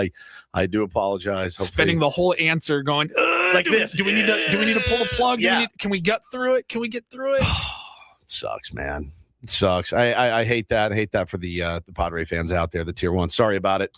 We'll do better next time. That's all we can do is try to do better. It's what I've been trying to teach my kids, man. You just got to take accountability for it sometimes, even though it's not really our fault. It's just the way that it happened. Was he on Sprint or something? Like, I don't know. I wonder who his carrier is. I don't know. Whatever. I haven't had any issues like that before with him. T-Mobile probably would be my guess. Teen network. All right, let's do a Reindl Report here on Ben and Woods. And get things started here with our today's edition of the Reindl Report. Now tuned into the greatest. Welcome to the Reindl Report with Paul Reindl. Hi, Paul. All right. 2 stories from the world of sports that we haven't gotten to yet. We'll start off in Major League Baseball. And 1 story that you didn't know you needed. Are you laughing, biatch? It's the Reindl Report Hey, Paul, how you doing? Okay, how are you? on 97.3 The Fan. Are you ready to bless the mood? I need some help, please. That was good. Can I get a All right. All right. How nice is it for you to do the Reindl Report without, him here? It's constantly just rolling his eyes. Either rolling his eyes. So he has different modes during the Reindl Report. He hijacks it entirely with golf or NBA talk. Right. He ignores it completely and texts on his phone. Or he just doesn't pay attention at all and just zones right out and goes through you. He's just waiting on the next line. He's waiting on the next liner to read. Ben and Woods broadcasting live from the Bill Like he House never Studios. left. We know how. Yeah, it's nice. And he hates the Reindl Report, as he's made very clear. For those that can endure the Reindl Report, we'll have X waiting for you on the other these next 12 minutes. Yeah. If you thought the quality of audio was bad with Stammen, we've got the Reindl Report now. Katrina says, isn't Woods now hijacking about Ben's hijacking? That's a very good point. A little bit. But I'm willing to stretch this thing out. It doesn't bother me when you do it, though. I'm willing to stretch out for the next 57 minutes if you want it. We got Clark coming in. He'll do it. 100%. He'll do it. All right. Well, we'll get started here. It's the story that won't go away. Is it? Are you going to do this? Yeah, I think so. I think you have to. I think so. I mean, when I think I'm done. I can't do the updates every day. And believe me, there are updates almost every single day. What is happening? The Diana Rossini, Mike Vrabel story. It's getting absolutely ridiculous. Like every day that passes now, I'm like, now what's going to happen? Like it's like the best reality TV show I've seen in a long time. The latest, I guess, wrinkle to this would be that TMZ yesterday put out a video, and there's been the story of the rented boat in Tennessee where he was coaching the Titans. And Diana Rossini and Mike Vrabel, they had to sign waivers. They rented a boat, like a paddle boat, to go out on a lake for a few hours. And they signed like their, legal names and everything. The employees at the dock apparently decided, hey, now that this is a story, we're going to go ahead and cash this in. They asked that no pictures would be posted at the time. There was a video of them walking down the dock to the boat, and just the two of them. I'm just speculating. She looks to be about 8 months pregnant. She gave birth in early August of that year, and these photos were taken like mid to late July. And it's just it's getting to the point where I firmly believe the conspiracy theories that the NFL and Kraft in particular have been trying to bury this story and hide it. And I think it's to the point now, it's tabloid news. It's not just, online and sports people. This has become like tabloid news. I don't know that actually Mike Vrabel makes it out of this one. I think it's going to get to the point where he's going to have to step down. Every day a story comes out and I go, well, it can't possibly be any weirder than it already is. And then I see that yesterday and I see them on that boat dock and I see her. She is 7 months pregnant at the time, by the way, 7. Confirmed. And I think to myself, all right, if you guys are having an affair, she's pregnant, allegedly with her husband's child. You're going to go do that with a pregnant woman that's married to someone else? Now, I was talking to my wife about it last night, and I go, I think the best thing for them at this point is just to be together. Mm-hmm. Just to say, yeah, we've been together for 6 years and we're together. And that's where we are. We're going to raise. The thing is, they're going to DNA test. Like, if you're the husband, if you're her husband, dude, what do you do? I don't know. Like, I mean, you start asking, like, bro, did you have any like inkling of anything going on for 6 years? Guys, it's so nuts. I was listening. Yes, I think it was yesterday. I think it was the show before us, and they were talking about this. And the guy made a really good point. Drake Tolles, maybe. He made a really good point where he goes, it is so easy for all of us. He goes, myself included, to be like, you got to DNA test those kids. You got to find out if they're actually yours. But to actually do it is to be in that position. Dude. Can you imagine? You're like, this is my son. I've raised this kid for 5 years or whatever, however old he is. And then to even have to like wonder, do I need to do a test to make sure that that's my son? That's horrible. What a horrible feeling. I feel so bad for her husband and his wife and their families who are. It's terrible. I mean, those kids forever now are going to be the kids from the center of this scandal. It's terrible. Just if you're going to do it, you should have done it years ago and just ripped off the Band-Aid and just be together. Yeah. Just be together. That's the least offensive part. Like, if that's what ends up happening, so be it. So be it. You know, I wonder how that would have played worse. out, because part of this is, there are some people that are like, hey, people have affairs all the time. Why is this such a big deal? And then you go, well, look, the NFL's involved because, I mean, I've seen a lot of it's the Patriots head coach. A lot of things have lined up that don't look good for both of them. In that, like, did you read the stuff about like the Julio Jones trade, where she put out a story in The Athletic saying there was a report that the Falcons had been offered a number 1 pick for Julio Jones, which never actually happened because then Mike Vrabel's team acquired him for like a 5th round pick. And you're like, dude, if she's manipulating trade markets and stuff to try to help out this guy, that would not be good at all. So like, if they were to just be like, yeah, we're together, can you have an NFL head coach and a lead NFL journalist she's not going to be. Like, no, if they would have done this like 3 years ago, if they would have come out, I don't know how that works either. I don't know. I really don't know either. It's just gnarly. And every day gets next. They're going to find they actually went to the moon together. They were astronauts. Here's them on a rocket ship to the moon. Nothing is going to surprise me anymore. And again, people are saying in the chat too, like, if you take her to rent a boat when she's 7 months pregnant, that's your kid. I think so too. That's your kid. You're checking on mom and baby. And that's the baby moon. The baby moon. Yeah. Little trip for the pregnancy. I wonder if I have to do another one if it all works out.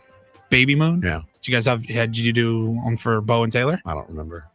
I really don't. I don't think we did. All right. I don't think we did. Maybe for number 3, Hannah needs a really big baby moon then to make up for the other 2. Maybe you zip your lip because that's baseball cards I can't buy.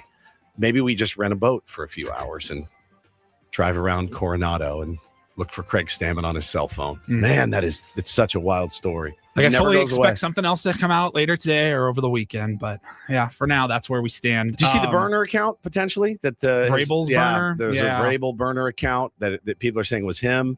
And I think my whole point of all of this is like they're trying so hard to shove this under the rug. And it's to the point now where I don't think they can.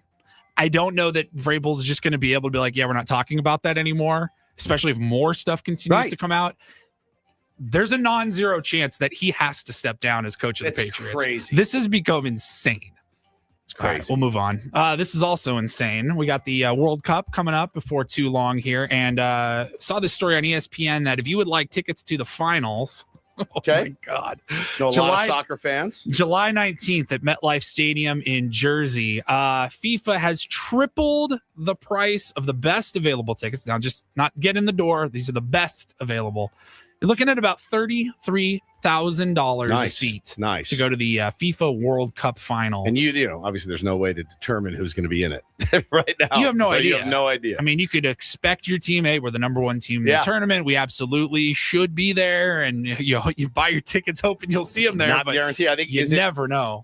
That is the kind of event, though, to be fair, that I was at the World Cup final. Doesn't really matter who's playing. Like the Super Bowl. Yeah. You got Super Bowl tickets. I'm there. Right. So I think that's one of those events, one of those signature events. $33K. Yeah. It says here there's a semifinal match at Jerry World in Dallas, here in Dallas. That's on July 14th. And tickets for that were listed at like $11,000 for the most expensive tier, then down to $3,000 a seat, $2,700 a seat. I mean, even that, imagine paying $2,700 for a seat. Yeah. You assume you're buying two, right? Right. At least $2,700, and that's the lower tier, and that's not not the lower level, the lower tier ticket you can buy on the upper tier. Man, lower, yeah. It's a lower tier ticket higher in the upper level seat. Like physically, you're higher. Yeah. Oh, it's so nuts, man! That's crazy, man. That is so much money.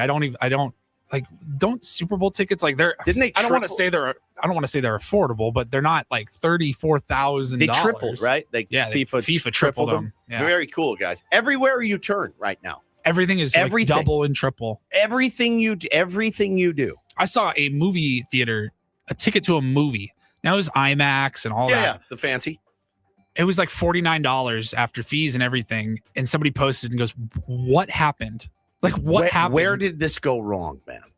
Because everywhere I go now, my gas is through the roof. Everything is like, hey, we're adding an upcharge. PSA, our beloved, that we get our cards graded through. It's like, yeah, we're going to upcharge this and that. And it's just everywhere you turn, the consumer is just getting pounded at every turn. Yeah. Tripling prices. It's insane. Everything's going up, man. All right. And then finally, we will wrap it up. We used to talk about this show a lot more, and we kind of fell off a little bit. Where are you at on The Bear? Are you all caught up? Love The Bear. Everything? Caught up? Yeah. Well, I got good news for you. Season 5 has been confirmed by FX, and it's going to be the last. Okay. The final season of The Bear. It's going to premiere on Thursday, June 25th at 9 p.m. Eastern. Says here, season 5 resumes on the morning after Sydney, Richie, and Natalie discover that Carmi has left the food industry. It's always billed as a comedy, which it's not. Right. The really, dark comedy, I guess. It's really nothing funny. But it's not very funny at all. I've rarely laughed out loud. Cousin Richie would have moments where he acts funny, but it's all very serious stuff. I had to step away from that show temporarily, and I forgot to kind of go back to it. Started a few other shows. You're not the only one, man. There's people in the chat. K-Laws, Purple said it was entirely too stressful. Yeah. So they're the first 2 seasons that I saw each episode was stressful, but I was able to get through it. I think it was either season 3 or season 4, probably midway through. One of the main characters you could start to see that a family member was not going to make it probably. And I go, you know what? I think like our dog had just died. I was like, I'm pretty sad already. I'm going to just take a pause on this. And I haven't gotten back to it, but I plan to finish off the show. There's a 1-hour prequel. It's currently airing on FX, and it's called Gary. And it's with cousin Richie, and John Barenthal, who was, what's the name of his character? He was the brother. Yeah. He was the brother that passed so away. Good. And he's so good. So it's them, Mikey, them driving to Gary, Indiana. And I've made it about halfway through, and I fell asleep. But came out of like nowhere. Yeah, like came out of nowhere. Hulu. They just said, "Hey, by the way, here you go." Hour-long prequel. So it's on Hulu right now. I've been watching Half Man on HBO Max. Strap in for a ride. It's from the creator and actor of Baby Reindeer. Yes. Okay, I saw that. And yes, it is something else, dude. Super intense. Similar style to Baby Reindeer. Like it's obviously the same guy. Different subject matter. Different storyline. Yep. Okay. Baby Reindeer. I liked the storyline was good, but fascinating. But it was how it was filmed too. It was really, really well done. Richard Gadd, is brilliant, and he's like he stars and directs. Correct, and he wrote it. He's sick. and twisted in the head, man. I mean, it's a tough watch. It's not an easy watch.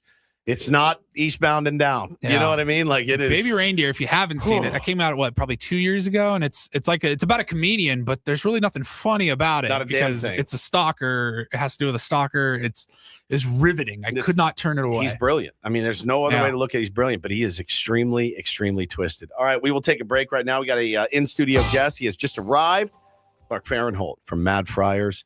And he also does a podcast with Ryan Cohen. Clark is a very, very smart dude. Very excited to talk some Padres prospects with him. But first, can't let you go on a Friday without telling you about all the goodness that is EcoWater SoCal. So goddamn jug. I do. You know I do. We've got it in our home. And the MVP of our house, as it were. My little cats jump up. They want to drink right out of the sink every single night. My kids love it. I love it. My wife loves it. These guys have been consummate professionals. They've been doing this for so long, too, since 1925. Over a century of perfecting the soft life. They'll come out. They'll do a free in-home water test to show you exactly what's going on in your pipes right now. If you've never had the EcoWater SoCal system, trust me, your pipes aren't looking good right now. No guesswork, just facts. Their new systems also phenomenal technology, smart leak monitoring, and a whole home shutoff with financing up to 84 months. Total no-brainer, guys. We live this every single day in our home. Your home deserves a win, too. 760-350-3338, 760-350-3338, or go to EcoWaterSoCal.com. You can taste the difference. You can feel the difference. Tell them Woodsy sent you. Not everything in life should be hard, especially your water, keeping it soft since 1925.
Hey, player, this is all yours.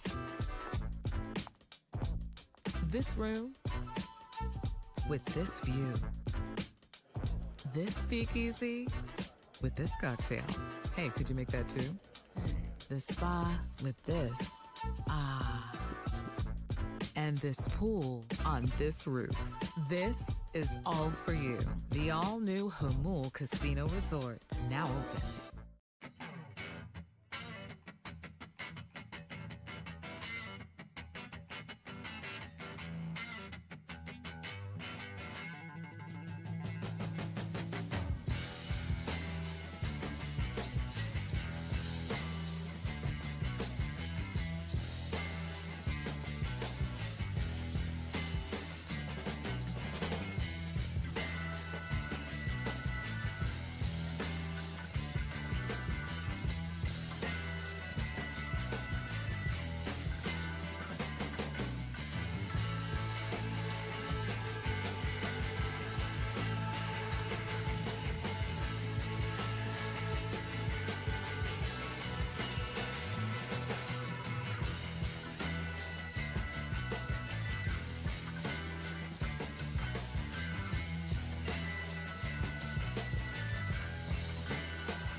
Welcome back, Ben and Woods. 97.3 The Fan. Got a couple of segments left here on a Friday. Been a good show today, Paulie. I thought it was much smoother than the last one, other than Craig Stammen's phone.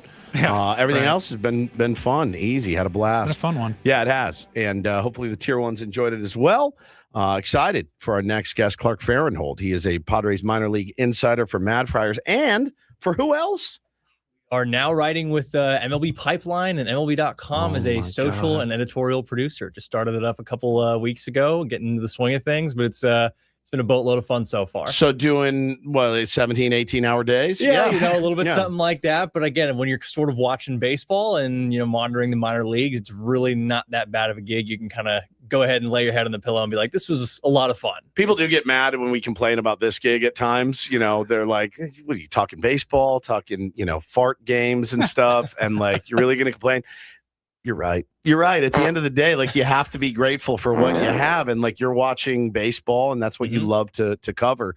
And so you're covering prospects from every team. Yes. So it's sort of, it depends on the night. Sometimes we'll get an assignment where it's, hey, you have these 5 or 6 organizations, you monitor the guys that are in there, or it's sort of one of those things where it's like, hey, just watch everything that's going on. If you see anything happen, go ahead and shout it out and then start clipping things together. Or at the end of the night, kind of come together with who they want you to write on and you go from there. So it's fluid, but it's a lot of fun. Now, this is potentially lucrative for Paulie and I. I don't know. It doesn't. Like if you were a stockbroker and you're like, hey, check out blank, you could get in trouble for that. I don't think you can get in trouble for saying, hey, I like this prospect. I don't know if there's an IRS form of cards or anything like that, that are going to go ahead and, bust your guys' door down or anything. So we'll see. But no, I don't think there's anything like that for sure. Yeah, I think we can probably get through this okay. So we're looped in with a prospect expert. Insider trading. Insider trading, which is exactly what you need. No, it's always nice to have a guy on the inside. 100%. It helps out always. Well, let's start with the big club here, the San Diego Padres, the 22-15 San Diego Padres. We've talked, a lot this season about we've had some luck bounce their way, not performing offensively, but they haven't performed offensively in years, seemingly. What kind of are you seeing when you watch this team? Are you enjoying watching the Padres? Because I am. I'm still enjoying watching them. I like seeing the guys. I would love to see Manny hit more home runs. I'd love to see Fernando hit a home run. I would love to see Jackson tearing the cover off the ball. It hasn't been the case.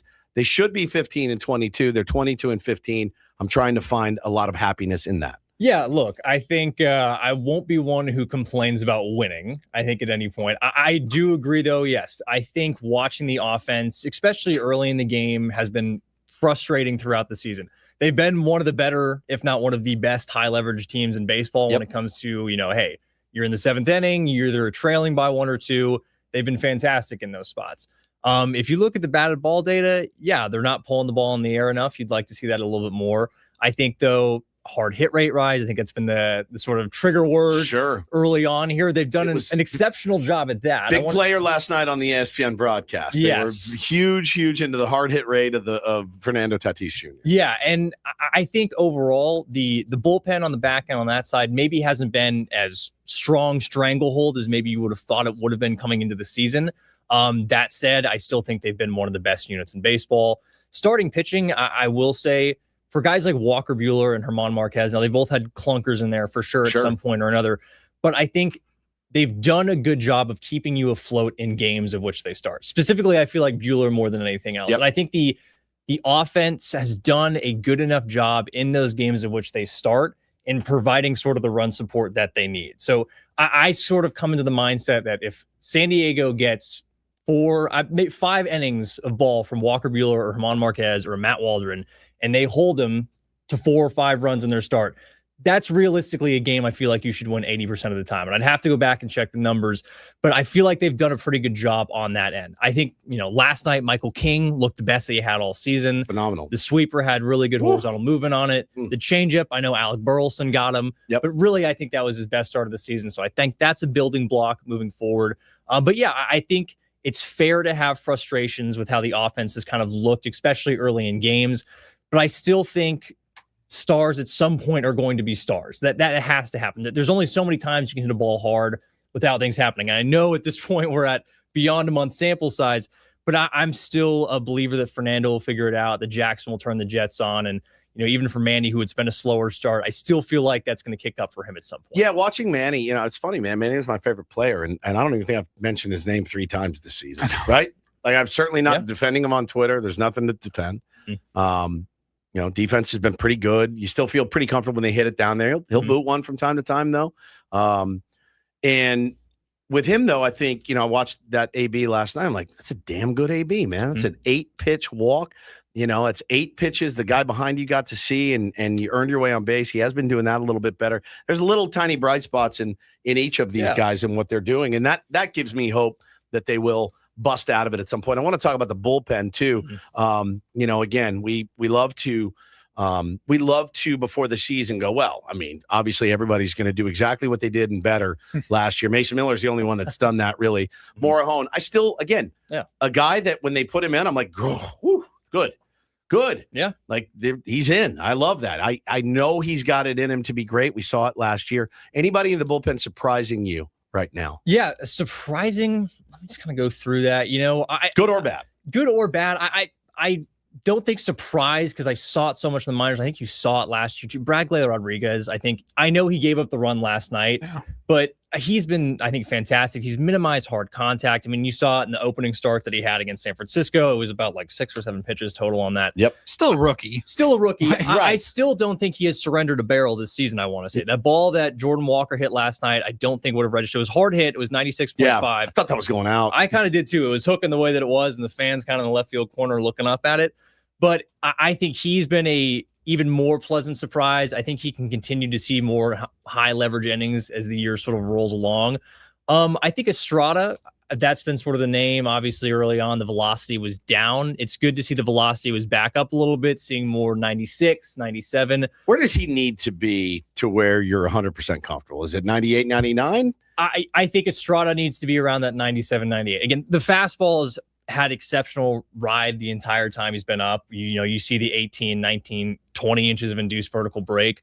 But I think he needs to be sort of up that number, because even with good ride, if you're sitting 96, 95, or 94 like he was beforehand, before going on the IL, balls with ride are going to generate fly balls. And if you're not throwing it hard enough, fly balls turn into home runs. That's right. So that's sort of the worry with it. I think also, too, it was encouraging in the last couple outings that he's had, specifically, I know against the one against San Francisco, the split finger, that was dancing a little bit more. He was getting it in the zone, which I think was a good thing, because he needs that second competitive pitch really to be in there to be effective, even with a A-plus fastball when it's at that velocity that we were talking about. Yeah, no doubt. We're joined by Clark Fahrentholdd. He is a writer for Mad Friars, MLB.com. Yes. Yep, and covering.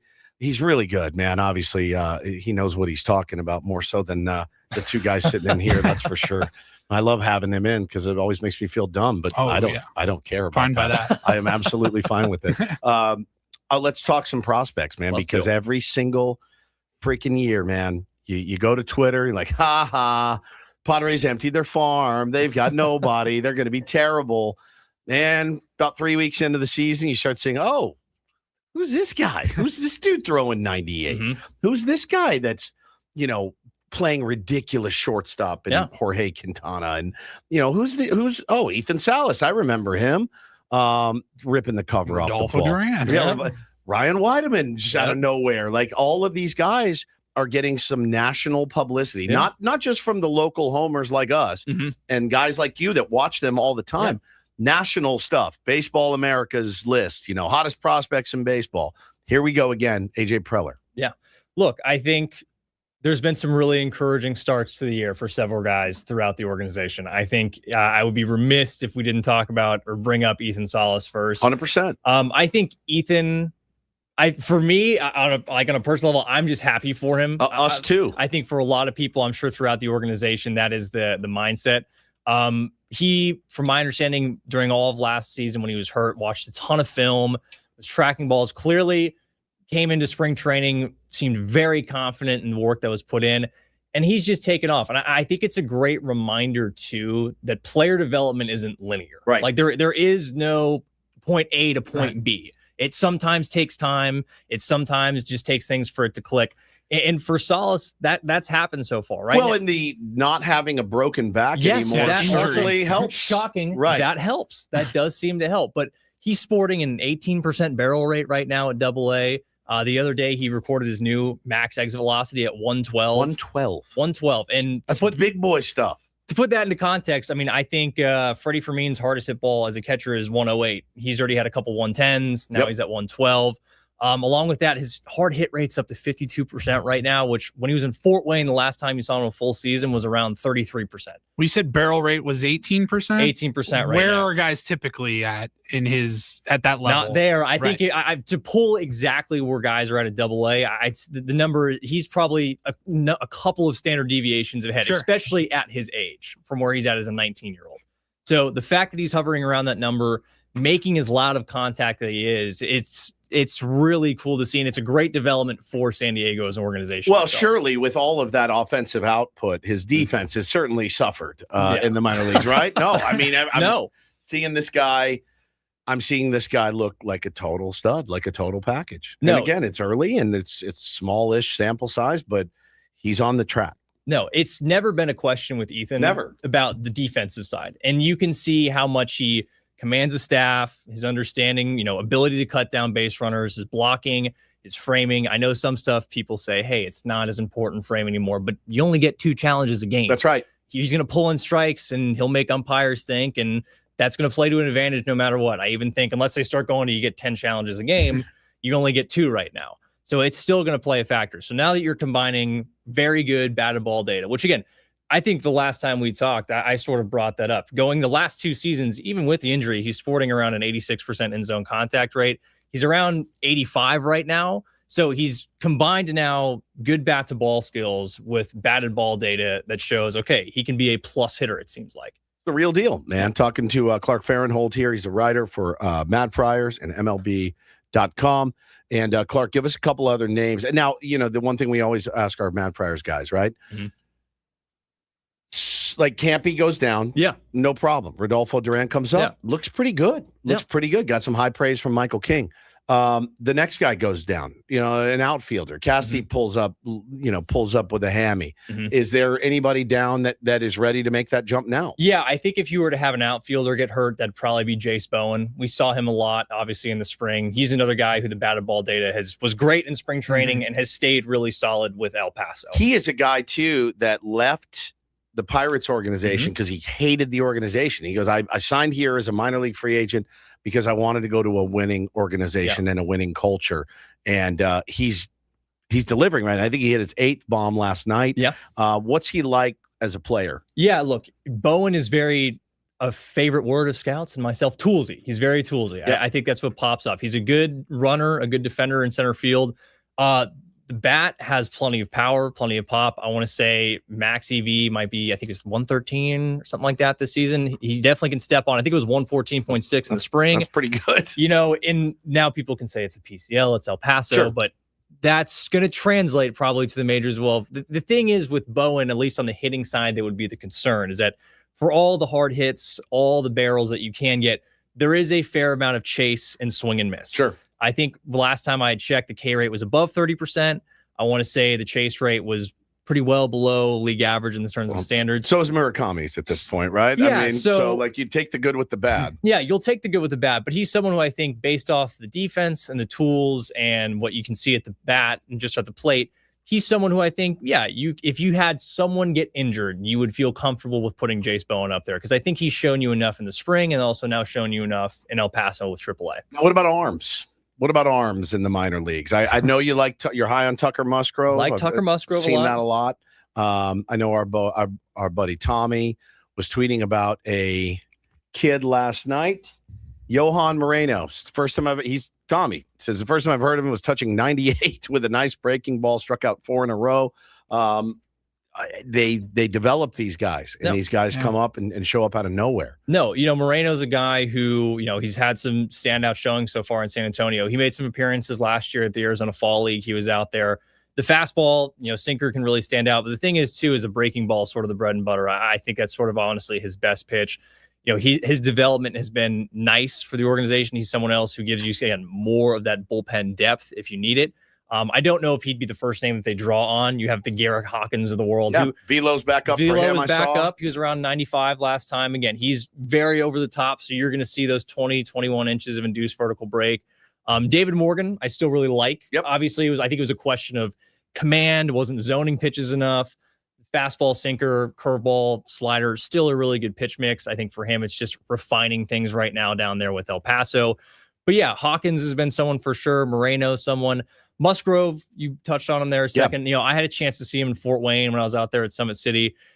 Again, a guy with tons of arm talent. What's going to pop off the page is going to be, the 97 to 99 mile an hour fastball or sinker, whatever he wants to throw. He comes from a really sort of flat vertical approach angles they talk about. So not only is the pitch getting good ride out of his hand, but because wherever it's coming out of, it's going to continue to feel like it has even more rise on it. So the key with him is just finding the zone more. And he's done that a little bit better of a job his last couple outings. He's someone who I think if he can find the zone, the stuff is good enough, he could be a fast accelerator through the system.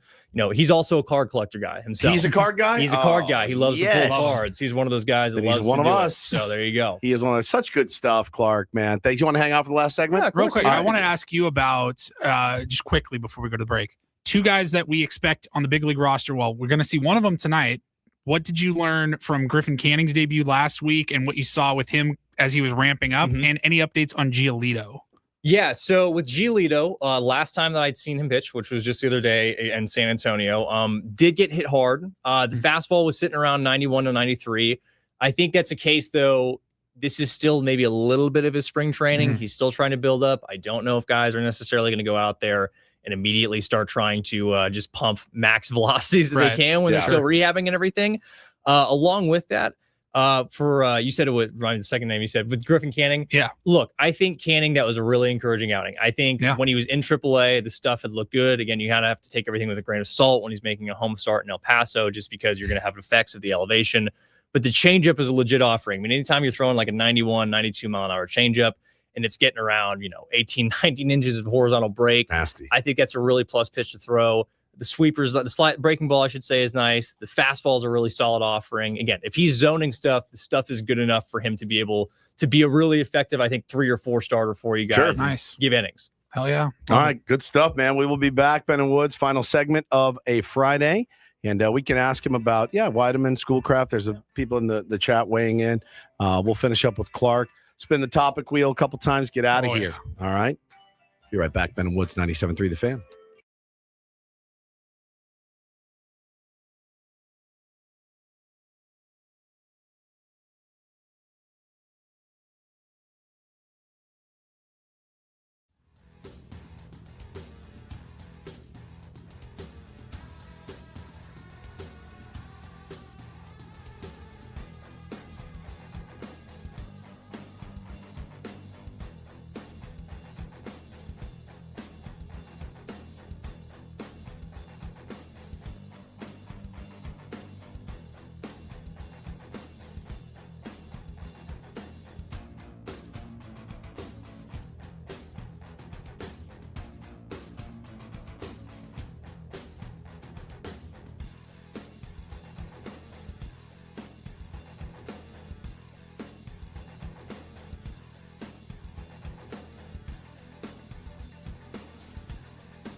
He just, here, I'll show you a little. Just a little. Please don't. Just a little bit. What hurts on you? Nothing at all. A little bit. Not that now. So let's say whatever you're about to touch is the only thing. Let's say it's gonna hurt. Right? All right, yeah. Okay. Pretend your knee hurts. Pretend your knee hurts. It's going to in a second. Right here. Oh, that is not pleasant. Hey, player, this is all yours. This room with this view. This speakeasy with this cocktail. Hey, could you make that too? The spa with this. Ah. And this pool on this roof. This is all for you. The all-new Hamul Casino Resort. Now open.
Welcome back to Ben and Woods. Stephen Woods is We back in the studio here. Sorry, I was talking to Frankie out there. Both talking about how tired we are. Oh, it's been a long week. Been a long ass week this week, man. Holy cow! Clark Fahrentholdt is in studio. Got even though he's in studio, he does technically join us on the SDCCU fan hotline. There you go. All guests on Ben and Woods appear on the SDCCU fan hotline. It's not big bank banking, it's better. All right, quickly, Cruz Schoolcraft. Yes. I'm just going to throw names at it. Yes. Just tell us good, just bad. paint all over. Yeah. Buy, sell. Yeah, look, so with Schoolcraft, I think even when I saw him out in spring training, there was some really good stuff. I saw him throw a sim game against the Rangers, looked really dominant. Start of the season hasn't been probably what he would have liked. He didn't make it out of the first inning in his first appearance. I think right now he's sporting around a 21% walk rate. Finding the zone has been an issue for him. The fastball is still sitting around 94, 96. I will say, I think for myself, the sweeper looks like it's getting closer to more of an average offering, which was the concern when we talked last time. Like, hey, is that development of that breaking ball going to come along? It's seeing closer to, 15, 16 inches of horizontal. If he can get a little bit better of a feel for that, just across the board in command, I think he can, hopefully get things back on the right track. But yeah, it's been a little bit of a slow 19? Yeah, he's a young guy. So young again, dude. It's a prep arm. This is going to be part of the territory for it. Obviously, you would hope he'd look a little bit better here early on. But yeah, its command has been the big bugaboo at this point for sure. Yeah, which is the case for most young pitchers. Yes. Very rarely that it's not. Clark, great job, dude. You're so knowledgeable. We really appreciate you hanging out. We're going to end our week as we always do. We're going to check traffic first, and then we are going to spin the topic wheel, and we're going to get out of here on a Friday.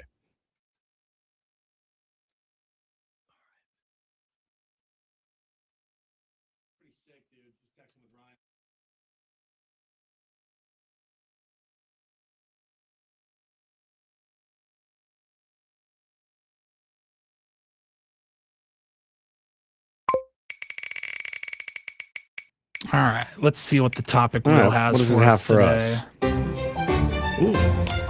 Spicy? Topical. With Benny not here, what's a travel mistake you always make? Ooh, overpacking. Overpacking. Every time I go. Everywhere I go, I'm if I go away for one night, I'm a chronic overpacker. And I don't mean clothes, guys.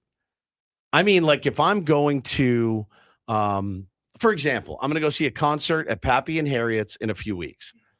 I'm just going out during the day and I'm coming back the next morning. I will pack my massage gun. I will pack my iPad. I will pack I'm like a Boy Scout. I have so much stuff. I will pack a roll of toilet paper because I do not like hotel toilet paper. That's a smart move. It is a smart move. Sometimes I'll even bring a pillow, and 90% of the time I forget it. I've done that before. But and when I'm on a drive and I'm packing, I am such a chronic overpacker. So that's my number one travel mistake I make every time. Also at the airport, way too early every single time. Okay. I can get behind on the airport way too early. Yep. I will get there probably about an hour and a half. I will say the one thing I'm very bad at, I forget a toothbrush everywhere. Yes. I forget a yes, toothbrush. I've done that too. When I was on my vacation last year in Ireland, I successfully bought and forgot 3 separate toothbrushes.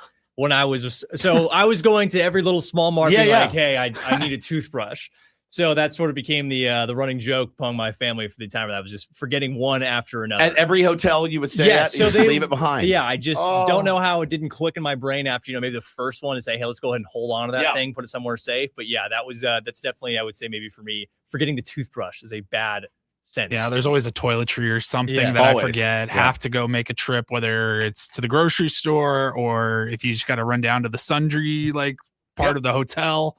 Yeah, I think that one's always charger. Always forget a charger or too many, not enough chargers. Everything is USB-C now, but if you only have one USB-C and you got an iPad and a phone and a smartwatch and all that crap, it's a lot, man, to travel these days. There's a lot you have to remember to take, and I'm terrible. Like I am I got everything lined up. But the good news is when I get somewhere, I kind of got everything I need. Yeah. Now it's hard keeping track of it and getting it all to fit, but once I'm there, I'm there. Like I got everything I need. And yeah, my calves hurting. No worries. I brought my massage gun with me on this 1-day trip to massage my calves. Wait, do we go massage gun in the backpack or do we actually put it I don't know if in the backpack- suitcase? Okay. Suitcase. Yeah, suitcase and a that's a big item. backpack full. I mean, if we go to LA for the night, right? It's just like Has to come with. I take everything with me. Megan's in the chat. She goes, Paul always yells, we have money. We can buy it when I can't get out the door because she will overpack. I'm like, hey, we got to go. We got to go. The Uber's here. Like, we got to go. She's like, did I remember my charger? I'm like, whatever. We'll buy a new one. We got to go. Let's go. Get there. $12. I'll buy another one. I don't care. Yep. No, that's my, that is my, Paulie, they want to know what happened to your Vegas trip. You're going when are you leaving? We're looking at a summer trip here, probably in July. I thought that was booked. No, we got to decide which hotel. I have comps. I got to decide which. Did you guys see? I want to use. They have shut down Prim. Yeah. Prim, Nevada doesn't exist. Have you been to Prim? I have not been to Prim. Have you been to Vegas? I have been to Vegas. So you drive to Vegas? Drive to Vegas. You've been through Prim. Okay, I've been through Prim. Yep. It's been dark when I've driven to Vegas. Nevada first city Nevada right city on the border. Those old casinos, Shotgun Sam's or Willie's or Buffalo Bills. It's gone. They're done. What a shame. They're shutting it down. And it's like it's like the end of an era with Prim shutting down. Yeah. Now, I always found it very creepy. Ben is the only human being that I know that has actually stayed in Prim. Really? He stayed in Prim with his buddy one night. And I'm like, dummy, Vegas is right there. There's everything you need. It's like 20 minutes away. And he's like, yeah, we wanted to stay in Prim. I don't know why you would. Cheap. Fun fact for him. It was cheap. I think he said I'm not kidding. I think he said his room was $4. That's going to be just a weird ghost town now in So the desert. wild, right? So strange. But yeah, I've been meaning to bring that up all week. Prim is no more. So shout out to its family. Clark, thank you so much for coming in. Great stuff. Appreciate dude. you guys Very having me. knowledgeable. Thank you. Should actually probably take my seat on this show. He knows so much more about this team I don't than know I about do. that. I think that's a little bit far of an overreach for sure. Thank you, Paulie. Happy Friday, everybody. Great work. Happy Friday. Have a great weekend. Happy Mother's Day, mothers. Love you so. Bye-bye.